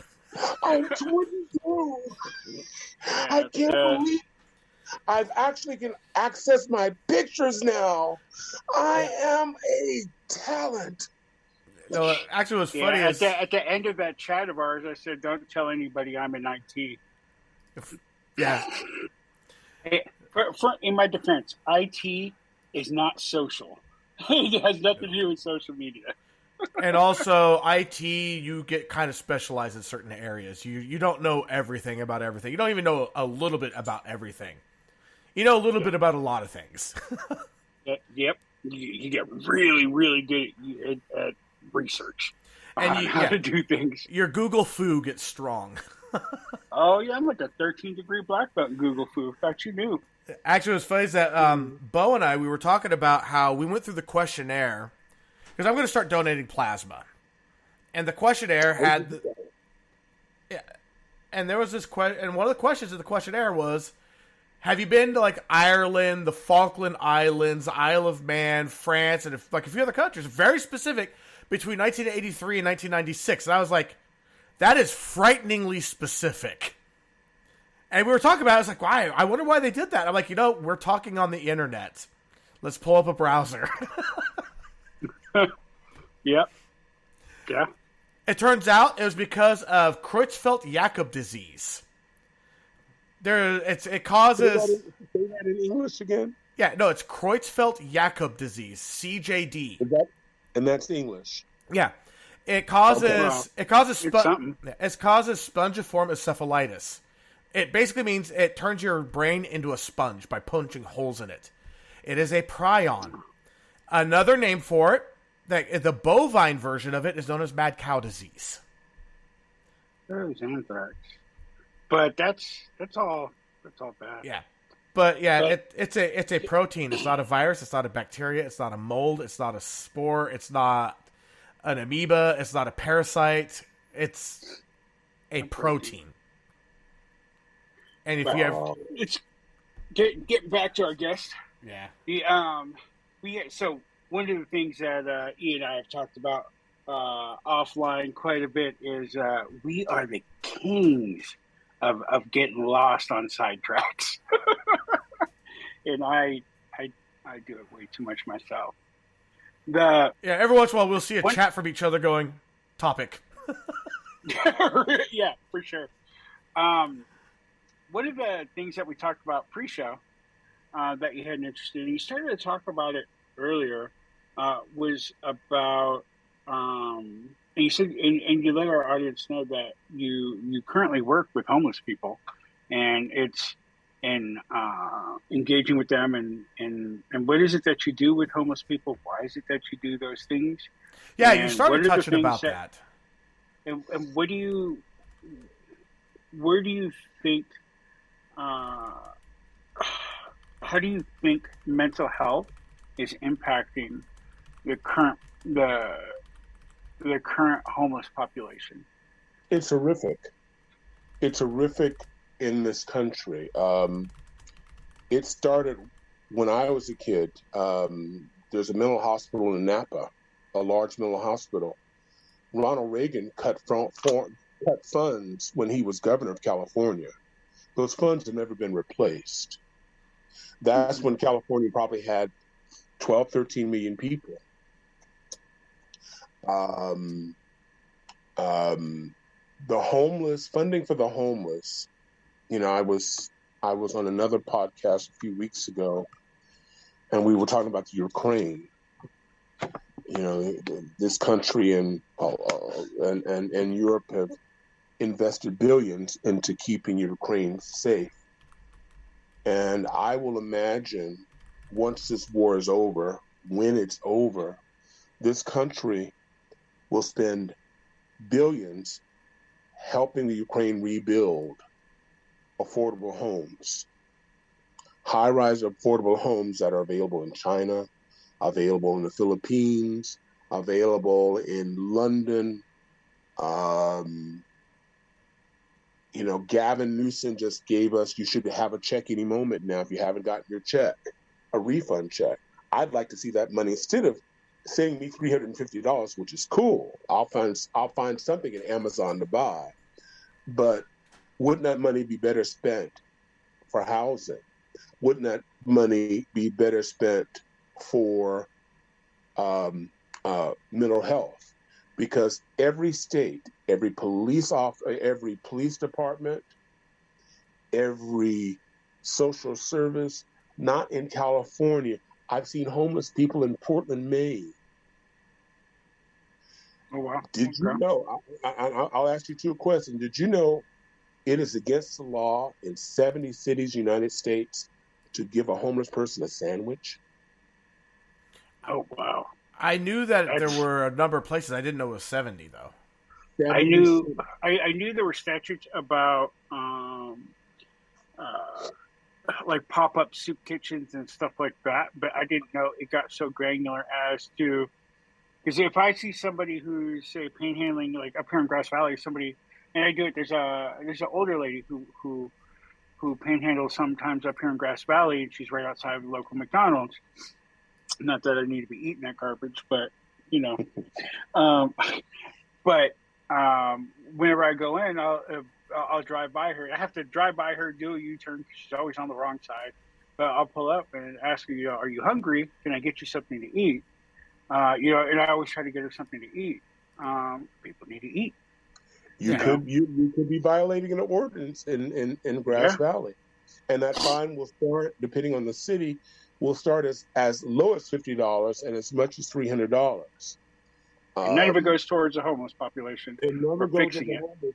No. So when we talk about mental illness, let me set up a scenario for both of you. Two intelligent men. There's a downturn in the economy. For whatever reason, you haven't put money away for savings. It was something you'll get around to. You find yourself evicted. Now, and the good thing is, in the state of California, you have to go through a hearing. But in 30 other states, they can evict you after 5 days. They can put your shit out on the street and lock you out. So now you're homeless. Yep. You've used up all of your family You've used up all your friend resources to the point that people are avoiding you. And you find yourself living in your car or on the street. You may not have the wherewithal to get a tent. It changes who you are. Yeah. It changes who you are. Some people take to alcohol. Some people, not many. I mean, the myth is everybody goes to drugs, but drugs are expensive. Mad Dog 2020 is $1.25. Oh God, I can't stand that stuff. But it numbs your pain. It numbs your loneliness. Yes. You self-medicate in unhealthy ways. And it absolutely. And what happens there is that mentally you start to deteriorate. Yeah. And there is no services in most cities that can actually accommodate a fraction of those homeless people who need mental health. And so for the homeless, and to kind of give, like, everybody who's listening to this has heard or has seen homeless people, but I don't know how many people who have interacted with them. One of my good friends was homeless off and on for nearly a decade. And I'm sure he's a certified genius. I wouldn't be surprised if dude's immense quality. And he wasn't a substance abuser. He didn't have any of those stereotypical things you would think. He is a computers guy's secret weapon computers guy, like level of tech knowledge, and maintained his tech knowledge while still being homeless because it's what he's passionate about. And so, like, he tries to dumb things down for me, and sometimes I just smile and nod because he's so excited about it. And then once he leaves, once he goes away, I like have to Google half the shit he said because I just don't follow. And I've been in the industry for 20 years. Damn, the dude's brilliant. But he absolutely is. And the difference between what people don't get, and how far a little bit of assistance can go, as an example, what I'm getting to, is he wanted to get a job more than anything. And he tried, but because he's homeless, he doesn't have a stable mailing address. He can't always keep a phone on.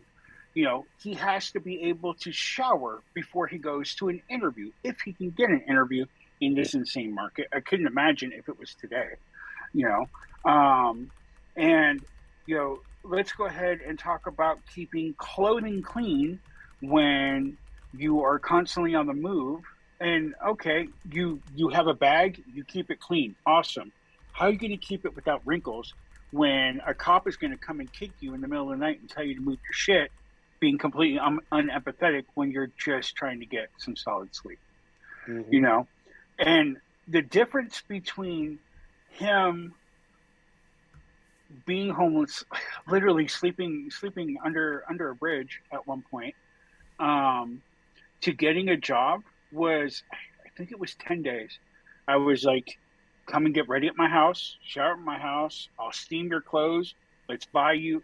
Got him a single outfit from like Goodwill, just the slightest leg up and some reassurance and, hey, I believe in you, and off to the races, instantly employed, damn near. And it's the things that we take for granted every day of just being, no matter how shitty you think your little studio apartment is, even if you're sleeping on the floor of that shitty apartment, you have a solid address, you got running water, you get cold, you could flip that switch and the heat turns on, you get hot, if you're lucky, you flip a switch and the AC turns on, but just being able to keep the ability to clean yourself up, even for the opportunity to get interviewed, makes all the difference. And these services that aren't available, you don't. Some people just need a slight cheerleader. Some people need a little bit of stability and to be able to connect with potential employers. So that they can actually get an interview, get a call for an interview, show up for an interview, be presentable for it. And just with a little bit of support, some of these people, and too often, we forget homeless people are first people, can really change your situation. And we're not doing a whole lot for it. Sorry, tangent. No, but actually it was great because it actually kind of feeds into Kat asked in the chat, what's the reasoning behind that? Meaning the fining for feeding people. It's like, is it better to buy food than to give cash that potentially be used for alcohol or drugs? Well, I can answer that for Kat. All right, I threw a couple of answers in the chat, and I'm just wondering what your answers would be. Homeless people are dirty. Homeless people are third-class citizens. If you live in a Sacramento area, even though it's against the law, those communities dump the homeless people from those communities, saying that they don't have services into Sacramento or the next largest city. Yep. And I mean, just go down Riverside Avenue, I think is what it was. Mm-hmm. And Roseville Road. It's just, oh my Lord. I mean, some of those homeless camps look like a dump. Not even kidding. Like a landfill. And what's sad about this is when someone comes from another country, this year I've been blessed. I've been to Paris. I've been to France. I've been to Dubai and the UK, and I've been to Spain. And there are homeless people, but there are few, because those citizens in those countries, people think homeless people are just, one individual, a bum who's probably doing drugs or an alcoholic. But if the state, the government, built multi-story buildings like we used to have, not necessarily projects, those didn't work. You can't put all poor people in one place. All those experiments worked. Prior to 1960, affordable housing was a priority in the United States. And that's what's missing, because we're not, what the image is an individual walking down the street, walking down J Street or Market Street or in the Tenderloin, one individual just out of their mind, to be avoided, a seventh or eighth class citizen. I live downtown, and there are homeless people. I know 4 or 5 by name. One of my neighbors is pissed because I speak to them in the morning, just because I say hello. Because when I worked at Glide, just by saying hello, a lot of these people were shocked, because people don't say hello to them. They're not worthy of a hello. Or how you doing? But the question is about the reason. And that affected me. But the question is about the rationale behind the fees. Like, why fine? I'm sorry. I did go off center. It's to prevent any type of social services, because they don't want that image in their communities. Well, also, if you make it hard to help homeless people, and the homeless people aren't receiving help, they'll go. The thought, I'm sure, is they will go someplace else where they can get help. So if you make it hard for people to help, and the communities will help you, they will dump you. I mean, this goes back, not to go too far. Thank you for bringing me back. Yeah, no worries. Back when there was AIDS. Back when in the 80s, where anybody who looked like they had AIDS, those communities would not fund them. What they would do from all over the country, they would give a person who had AIDS $25, put them on a Greyhound bus, and send them either to San Francisco or New York. They would not treat them. They would not fund them, because the image is, then we may get sick. That's how the homeless are treated today. Right. So that's why you may see them on Roseville Road. You may see them on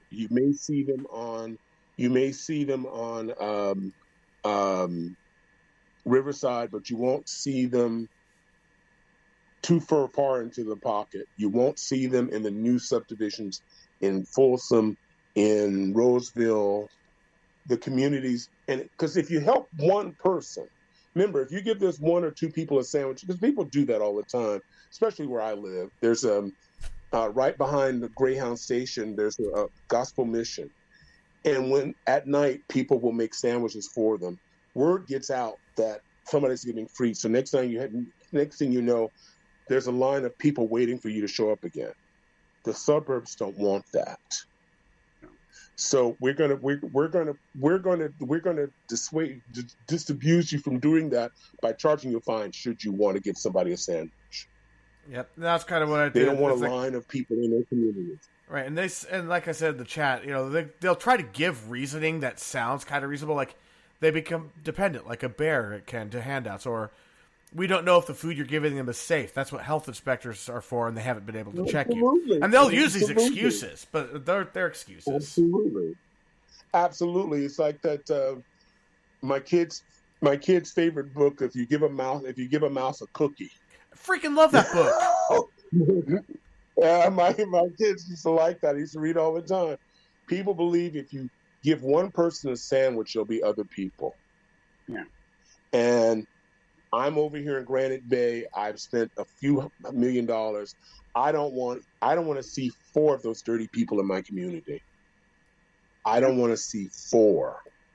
And if it takes me, because a war is about to take place in Sacramento any moment now, because the communities are very upset, because now Sacramento has more homeless than San Francisco.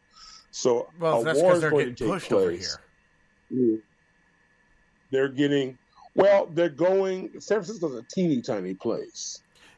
It's only 42 square miles. To build something, you have to tear something down. So what's happening is these are not people coming from San Francisco. These are people coming from the burbs. They're coming from Sacramento County. It costs $20, $30 to get here. Who has $20, $30 of travel time? The travel money. So these are people in Sacramento County. I mean, Sacramento County is growing now. I mean, city of Sacramento has nearly 530,000 people. Folsom is almost 200,000 people, and Roseville is almost 60,000 people. They're homeless people in that community. So where did they go? Sacramento. Because those cities have has told us or lied to the community saying, we just don't have the resources for we don't have the resources at the city of Sacramento. So they're better off going to the city of Sacramento. That's a deliberate position that many suburbs have taken, not just Sacramento, all over the United States. Anybody who's been to Hawaii, the minute you leave the airport, you see anywhere between 3,000 to 5,000 people right next to the airport underneath the freeway. These are not people who took the bus from San Francisco or flew into San Francisco. These are natives that the federal government lied to. We're talking about the indigenous people of Hawaii that the federal government says, we're going to give you housing. They didn't do that. So now you have generations, because now the average house in Hawaii is $1.3 million. The city, the federal government says, and the state, we can't afford to build housing for the poor people. I mean, for affordable housing. We're working on it, and they've been working on it now for 27 years. Yeah. Every day, somebody who loses a job in Hawaii, and this ties into mental health, because you were born and raised in a house with heat, air conditioning, a place to sleep, and now you're in a tent. 50% of your energy is put in survival, because the guy in the next tent may want what you have. So you've got to find a way to protect it and hide your valuables. So 50% of your energy now is spent just trying to live peacefully and safely in your tent. That's just how does that affect one's mental health? Oh, negatively. I mean, How does that I affect mean, one's I'm just mental health? right out negatively. You take you take your average suburbanite who's had their house broken into, right? And we've seen them on TV, we've seen them on the news, and they talk about how they don't feel safe, and it's an upheaval of their life, right? Imagine if that's your daily life, right? That's your daily life. Yeah. Mm-hmm. Every day, because you may get a check on the 1st, you may get a check on the 3rd, you may get a check on the 14th. All your friends know that. Mm-hmm.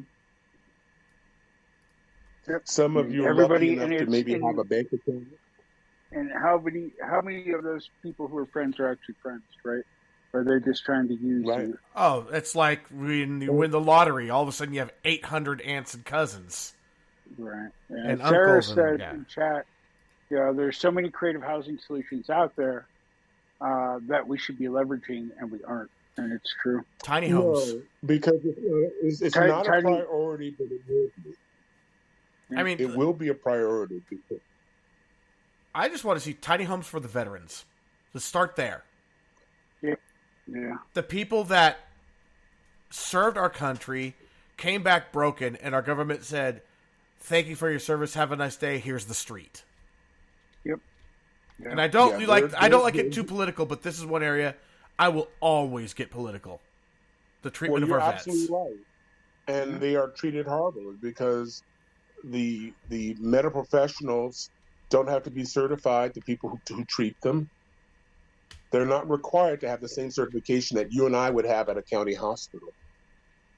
These are the people who've taken care of us. These are the people who protected us. These are our wolfhounds. And these are the people in line getting food. Yeah. These are the people in line getting food. Because the misconception is that everyone there is down on their luck. A lot of people actually have apartments, but they're paying $1,000 a month for a room in the Tenderloin. So their 1 or 2 meals come from our location and the church over on not McAllister. Oh darn it! It's in the Tenderloin. But this is how they eat because all of their money goes towards rent. Yeah. They're not. They're just struggling. And again, the only solution I see is it's got to get much worse and it gets better. Yeah. Because I know some outlets show the same streets in Los Angeles and San Francisco, in New York, Chicago, but poor people, and I'm again a poor person or a person living under the and I don't want to get too boring in this, and I'll probably end here, but a poor person could be a family that makes $120,000 in San Jose. Yep. Oh yeah, the poverty line in San Francisco a few years ago was 117,000. Right. I think it's 117,000. When Mom was going through chemo, and I thought we were going to have to go, I was going to have to take her in for chemo weekly. For a short period, I considered moving. I never want to live in San Francisco again, but I considered moving back there. This is going to be 4 years ago, I think. The cheapest, it was like a 850 square foot, 3-bedroom, 1-bath house. And I think it was in the Excelsior district of San Francisco. The cheapest that I could find was $3,600 a month for like 850 square feet. And I don't know how you get 3 bedrooms and 1 bath into an 850 square foot house, but And that's, yeah. So imagine, just think about it. If anybody listening, think about it. Suddenly you find yourself in this position. These are not homeless. These are families. I've seen families live in their pickup truck at Miller Park in Sacramento, and they use a bucket to pee on and poop in. Family of 5, out of work, lost their house, lost everything. This affects mental health. This affects the mental health of Americans. Yeah. And until our government decides that you, me, and everyone else needs mental health coverage, which means we need housing, because to treat me and give me a pill is not enough. It what's what they say? It takes away the pain, but not the symptom. Yep. Yep. Yeah. You're treating a symptom and not the cause. Exactly. Thank you. There you go. That's it. I'm thinking of Rocky Horror Picture Show. I couldn't think of that. Yeah, and but it's not. Absolutely. Yeah, and it's one thing to be a pill farm.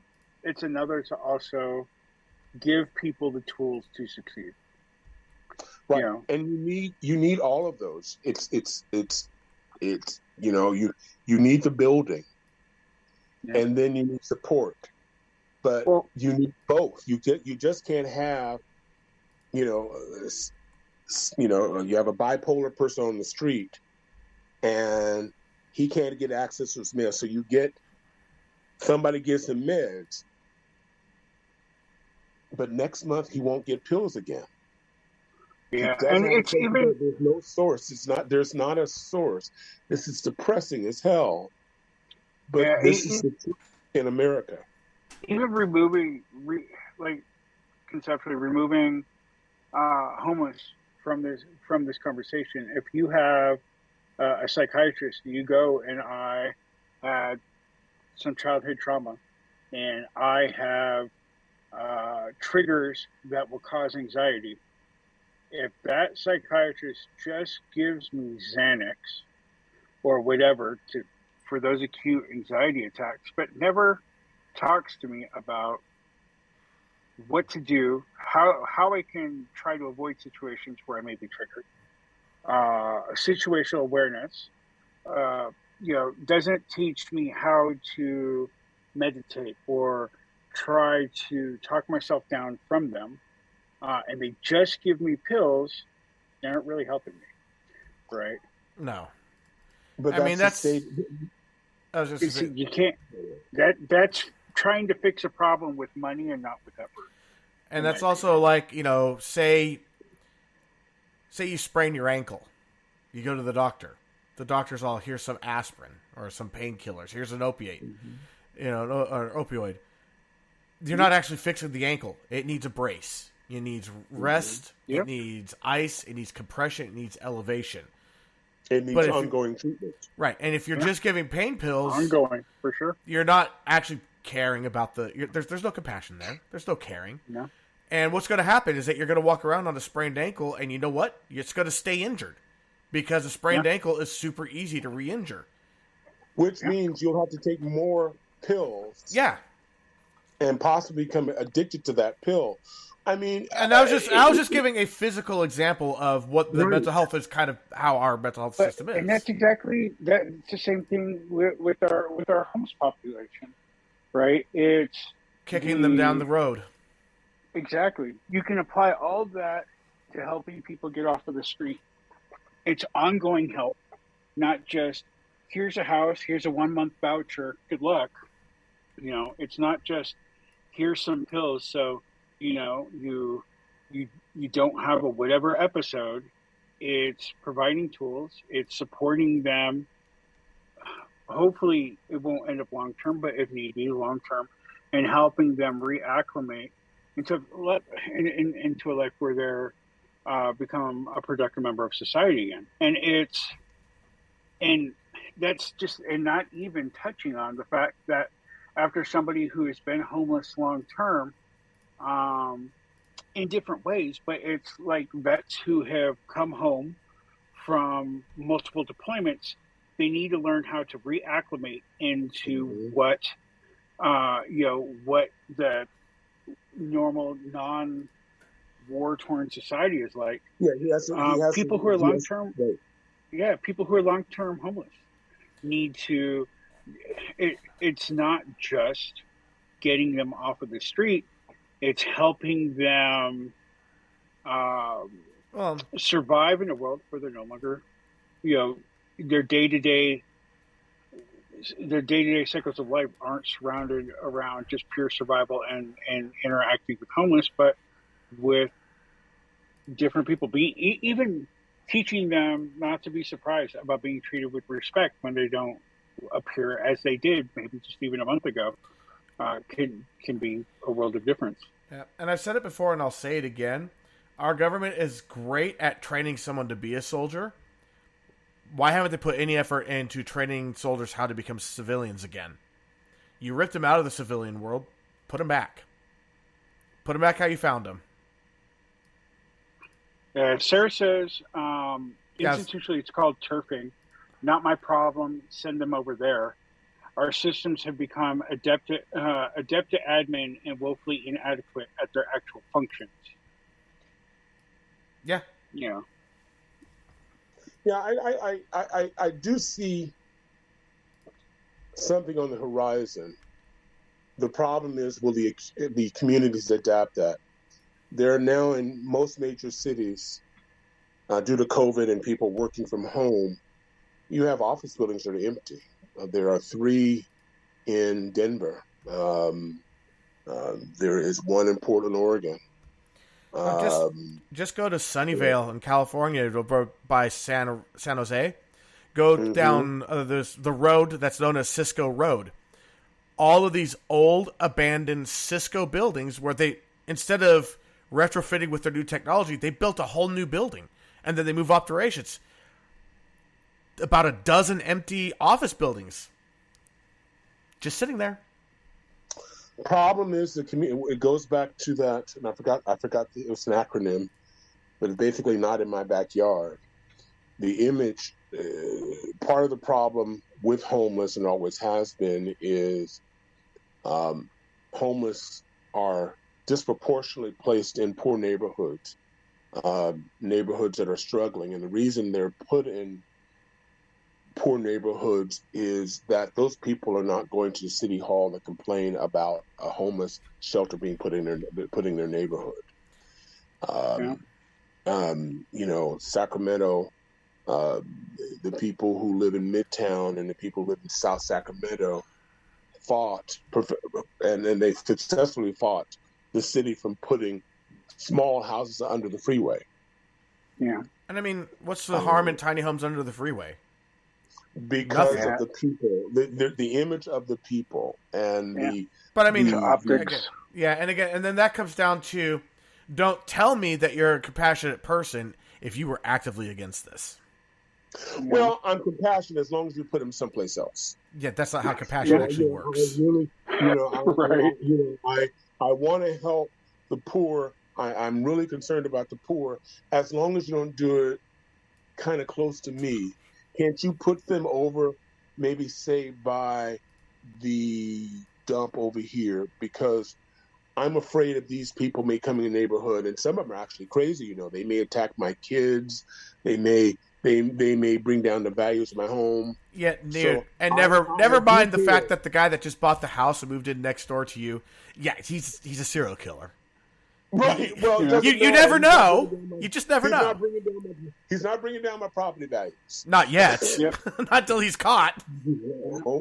On the evening news is somebody, some other person, rented or bought a house, a mini mansion, 2 doors down from you, and they've turned every single room into a legal grow, for cannabis. Yeah, or how about the fact that the Golden State Killer was found in Citrus Heights? Well, it's cool because you know what? He mowed his lawn. He put his garbage away. It's the optics. You ready for this? That's absolutely right. The house I live in right now, directly next door to me, the way that I was introduced was the day we were moving in, he was out in a drizzle mowing our front yard because it needed it. Okay, cool guy, right? Neighborhood liked the guy. He was a nice guy. But I tell you what, it's really suspicious when people show up on bicycles at 3 in the morning, 3:30 in the morning, 4 in the morning, and they're there for 5 to 10 minutes. They go in the back through the gate, and then they're gone again. It's like, dude, they're slinging. There's no doubt about it. They're slinging. But, again, if you're going to live in a neighborhood and you're slinging, if you don't want to get ratted out and, get called out on, your neighbor. Be a good neighbor. Yep. Yep. Optics, as you said, optics. Yep. Mm-hmm. It really is. I don't understand. I don't, I certainly don't have the answers, not even close. I know some of the problems, but, God has blessed me to travel different places. And the United States doesn't have to reinvent the wheel. We tend to do that, like our high speed rail. I took the bullet train from London to Paris in an hour and a half. It got up to 207 miles an hour, quiet, whole 9 yards. The technology's there. There are people who know how to do it, but no, we're going to do it ourselves. We've never done it before, but we're going to do it, and we're going to do it right. Well, we're trying to retrofit the existing rails from the 1800s. And we have Bart. Oh, yeah, Bart. Oh, God. I was around when Bart started. God almighty, how old am I? Hey, Moses, get a light? Nah, Moses isn't going to get a light, but he's got this great parlor trick with a glass of water. That's right. And, he can pack a boat. Anyway. Hey, that was Noah. That was Noah. Moses' first cousin, I'm sorry. On his uncle's side. China. Billions of people over there. 1 billion people over there. They're housing the poor. Russia is housing their poor. Yeah, Ukraine but then is housing the poor. I wouldn't really say too much about China, considering they're not so good with the Uyghurs. The Uyghur Muslims. Yeah. Well, we all have those. Yeah, but we're not actually rounding them up and literally doing the concentration camp thing. I didn't want to get put. Well, we have. Yeah, we have. We have. We've done the internment camps, but we didn't do the random executions and complete. Yeah, we didn't do. Yeah, we kind of have. We're not in the same vein as great. No. Right. I mean, so, Tuskegee was a pretty bad thing.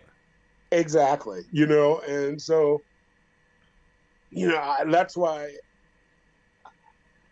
In my life, I don't rush out to judgment, because when I look at my backyard, I go, oh, I need to be quiet because there's some history here. But I think at one point, and it's funny, when I left Europe, I didn't realize I had a form of PTSD. When I was there. Man, for a long time, PTSD was so underdiagnosed, because it was like, were you in the military? Yeah. No. Well, then you don't have it. That's not how it works. Nope. It was just a combination of every time I turned on the news, somebody was being killed. Somebody was being shot up in a supermarket. Somebody was being shot up at a service station. Somebody was being shot up. When I was in London, which has a population of 8 million people, a boy suffocated. I think he was 8 years old, suffocated in a garbage bin. He got in the garbage bin and the plastic bags covered him and he smoked. And that was on the news for 4 days. That's a big difference. Like 4 days. That was on the news for 4 days.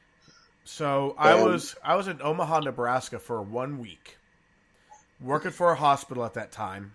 I was working for a hospital automation company, and they put me on a pediatric burn unit. A little, yeah.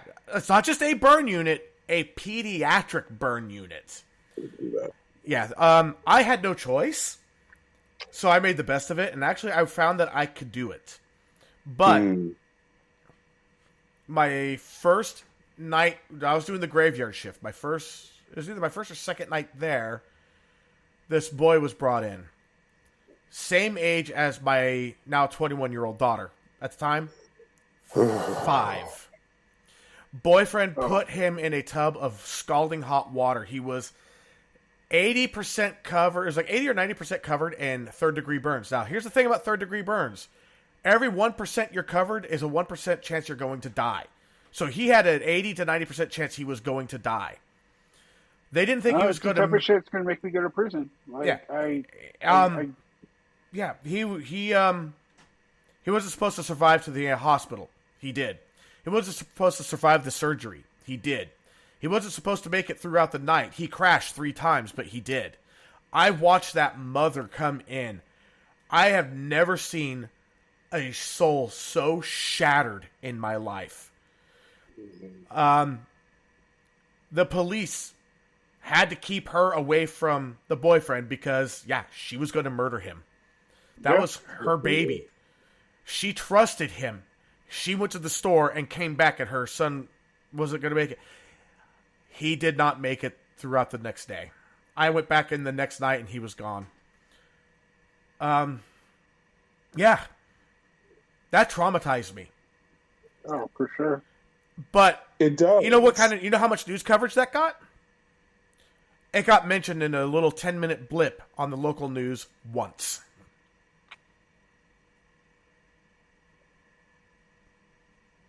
Yeah. It tells you the difference in how things have gotten here that would get such a soundbite compared to where Rod was, where 4 days where if a boy suffocates, not even, which is horrific, but both are horrific, but not somebody, if that might make the news here mainstream if somebody purposely suffocated him, but an accident like that, it might get a blip on the local news.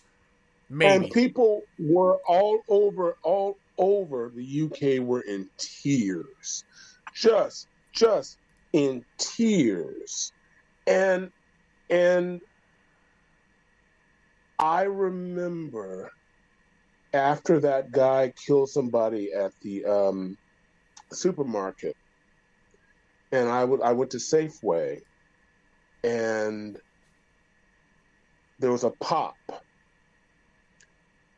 And I froze, the 19th Street Safeway. I froze because I'm trying to think where the sound came from, and I'm trying to think where I could run to. I'm focused on going in the opposite direction, but I'm not exactly sure where the sound came from. And then I saw some people walk by, and then I went, okay, it was actually a glass, bottle that hit the ground. I'm guessing you thought this is the world pistol. I'm living in. Yeah. Yeah, because that happened just after that massacre at that supermarket. And and so I am, because all I could think about is just stay here and figure out, see if you can remember where the sound came from, so you're not running towards the danger and running away from the danger. And in Europe, they show the world's news. We don't show that because our news is mostly entertainment. I mean, the big networks did away with the news division and incorporated with the entertainment. Yeah, they call it infotainment now. And so that's why, right, back when I was a kid, Walter Cronkite started with the news. It could have been politics, But in the United States, it's usually often with a murder. That's where the news, because that grabs the eye, like somebody was shot or somebody died, there was an accident. And so I'm watching, even in Dubai, watching all the different news channels, and the only devastation, where somebody was killed, well, there were like 11 or 12 people killed in Nigeria, in Lagos, Nigeria. And this wasn't gun. It was like a civil war where two factions came and had sticks. And there were a few people with guns. And I remember Christopher and I went to this fish and chips place in a resort area in the UK. My son lives in the north part of the UK. And of course, the minute you start to speak, you're American. And so while they were upstairs trying to get us a seat for our giant fish and chips, I was talking down there and I said, "What's going on in America? We want to visit, but we're afraid." I have family in Australia. They're biracial. Their parents won't let them come to the United States. And I now have the feel that if I could afford it, I would live outside this country, maybe Canada, because it's not just politics, it's society in general. Our lives don't seem to have meaning. I mean, we're talking about homeless people, and it doesn't seem to have meaning. And I'm not going to, this group does it better than another group. We're all complicit in this problem. Every American who wakes up every day and they go, "Oh, just turn the channel or turn it off." We are complicit in the problems that are taking place in this country. We can't just blame politicians. I'm from the 60s. As Austin can tell you, protesting is my way of life. It's like I still have my peace sign. And that's what I know. We got out.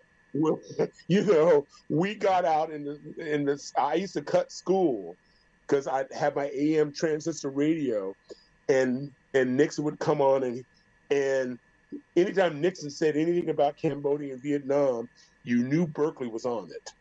It's like 5 minutes to Berkeley.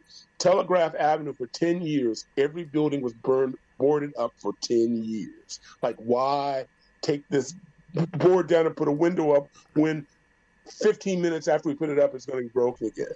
Man, and I went to Telegraph Avenue. I would cut school. Yeah, I was at Telegraph Avenue in 94.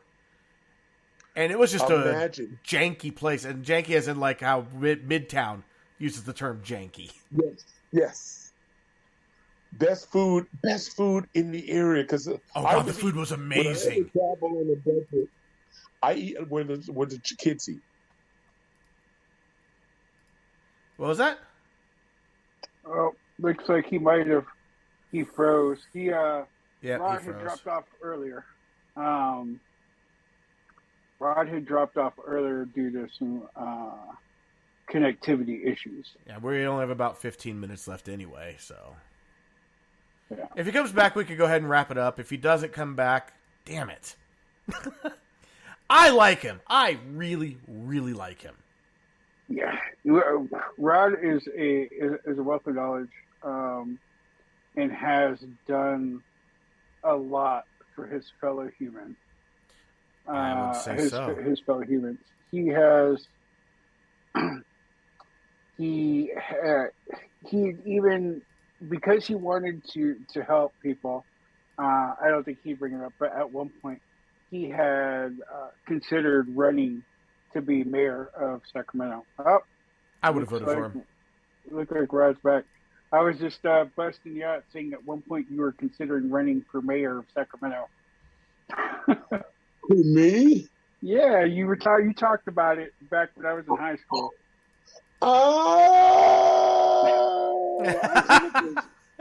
no. I was part of the. I've always been in politics. I was part of the Heather Fargo campaign. That's how I got my last gig that ended this week. So I worked for Heather Cargill. That's how I met my boss. And she remembered me working, but I've been in politics. I was 15 years old. And when Proposition 1819 passed, I was on the front page of the San Francisco Examiner because it was Prop 19, where they rolled back property taxes, and I was against it. And somehow they took my picture, and there my big ass was on the front cover of the Examiner with my belly in full view. I didn't like that picture. I said, well, they could have told my big ass to turn. But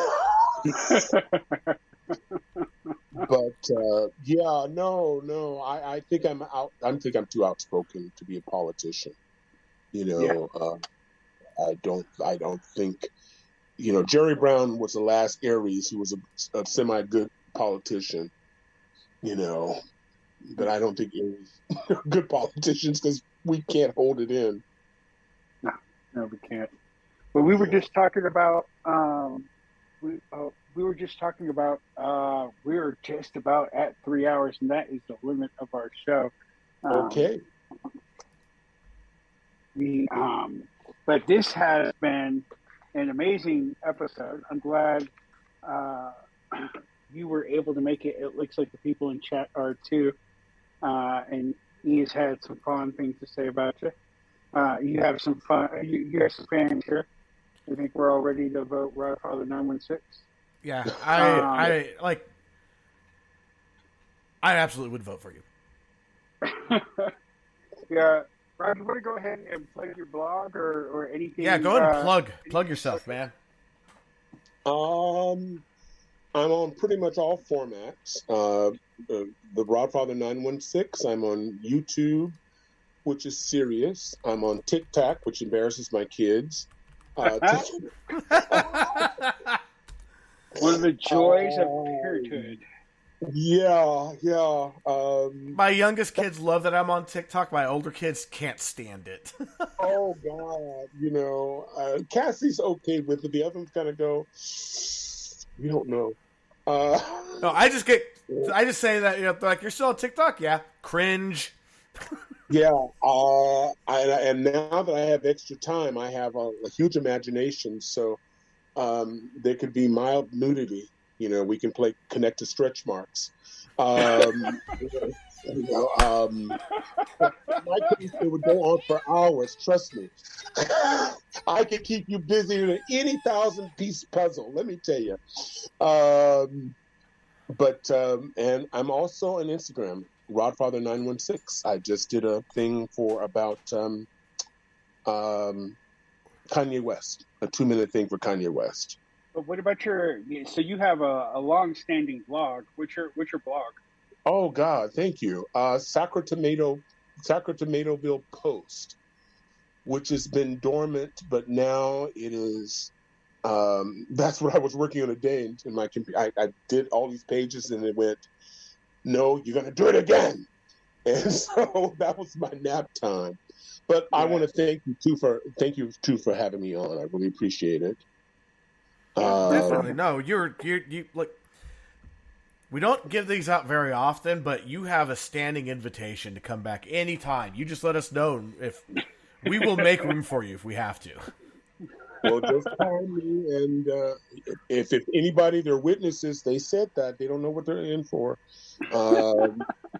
Maybe I can get Moses and Noah to do a little cameo. So. I mean, Moses invented grilled cheese, but that's another story. Oh, so I saw that there's now a cheeseburger where the buns are grilled cheese. I have got to try this. Yeah, as if I'm not fat enough. Right? So I was like, man, I just got to get my barbecuer out, grill up a burger, fry up a couple of grilled cheeses. Okay, if I'm invited, you have to do more than a couple. Oh, you're invited. Just bring the cow.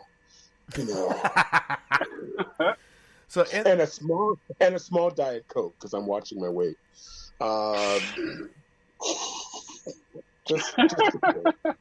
Speaking of Diet Coke, I do it for the taste of it, not for anything else. But thank you. Yeah, there are witnesses that heard what you say. So, but I appreciate it, and much luck on the podcast. Thank you very much, and much luck with your. Now that you're retired, much luck with your retirement pursuits. Yeah, I plan to bring. My goal is to do something nice and noble, and then just maybe, maybe. But now it's time to get busy. Yeah, now it's time to work. You want to do? Yeah. And in the meantime, there is someone I'm trying to line up for next week, since we're getting to that point now. Chatting with him on TikTok of all places. I'll just say that the video that caught my attention, someone that's been following our podcast on TikTok, I don't post to it very often, but it's there. I usually follow people that follow me back, and then I just kind of keep an eye and see who may post something interesting. They were doing a thing about, don't be sad, go get a tattoo. Don't be sad, go get a tattoo. And their tattoo was a semicolon, which sings to me because of the Semicolon Project. It's a suicide prevention project. Oh, really? Yes. The idea is that you put a semicolon where you hurt yourself. It means that you, instead of ending your life, you paused. And it can help with other people get strength. And she was just saying that they have a club at her school called SOS. Stands for Stomp Out Stigma. Yeah, I want this person. I want this person on our podcast. Now, if you're listening and you're under 18, I will have to get parents' permission. But it wouldn't be the first time that we've done that. Yeah. Meanwhile, Kat has congratulated you on your retirement. I have to figure out how to do that. Because I left my last job. I left my job of 18 years. And 3 days later, I started another job, and I was out of town for almost 2 weeks. So, retirement. Who knows what next week holds? Huh? I should say, who knows what next week holds? Yeah, because I started looking at LinkedIn, and I was sick as a dog, and I'm looking at LinkedIn, and something says,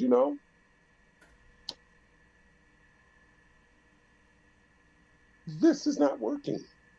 I'm not going to, I refuse to be that old guy and retire. I don't want to be found dead with a slice of pizza and a remote control in my hand. I don't want to go out that way. I want to go out either on a plane or a dance floor or some type of humiliation that embarrass Austin or somebody. Yeah, meanwhile, Kat was saying that she retired just before the pandemic. Had good timing. Oh. All I know is when I die, I want to die peacefully in my sleep like my grandfather. I don't want to die screaming in terror like his passengers. I love that. I love that. I have a short one for you, and I'm going to let you go. My aunt, anytime somebody said you want to take a travel, we both have a travel bug. And she was Jehovah's Witness, or having a Jehovah's Witness convention in Los Angeles. On the way there, she died in her seat. Oh. And they discovered her, like people getting through the aisle. Her kids are trying to get through the aisle, and she's not moving, so they thought she was asleep. She died in her sleep. And so my cousins called to try to make arrangements. And to get her back, they wanted $2,500. And my cousin Sharon said, she's on the plane. You're going back to Oakland. Nobody will know she's asleep. Let her fly back. We'll pay another $125.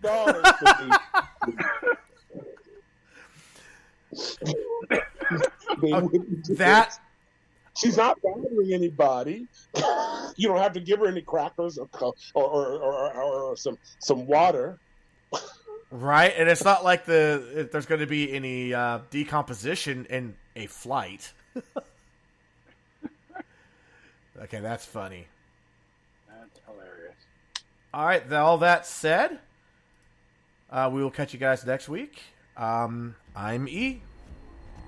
I'm Moss. And yeah, next week, man, second to last episode of the season.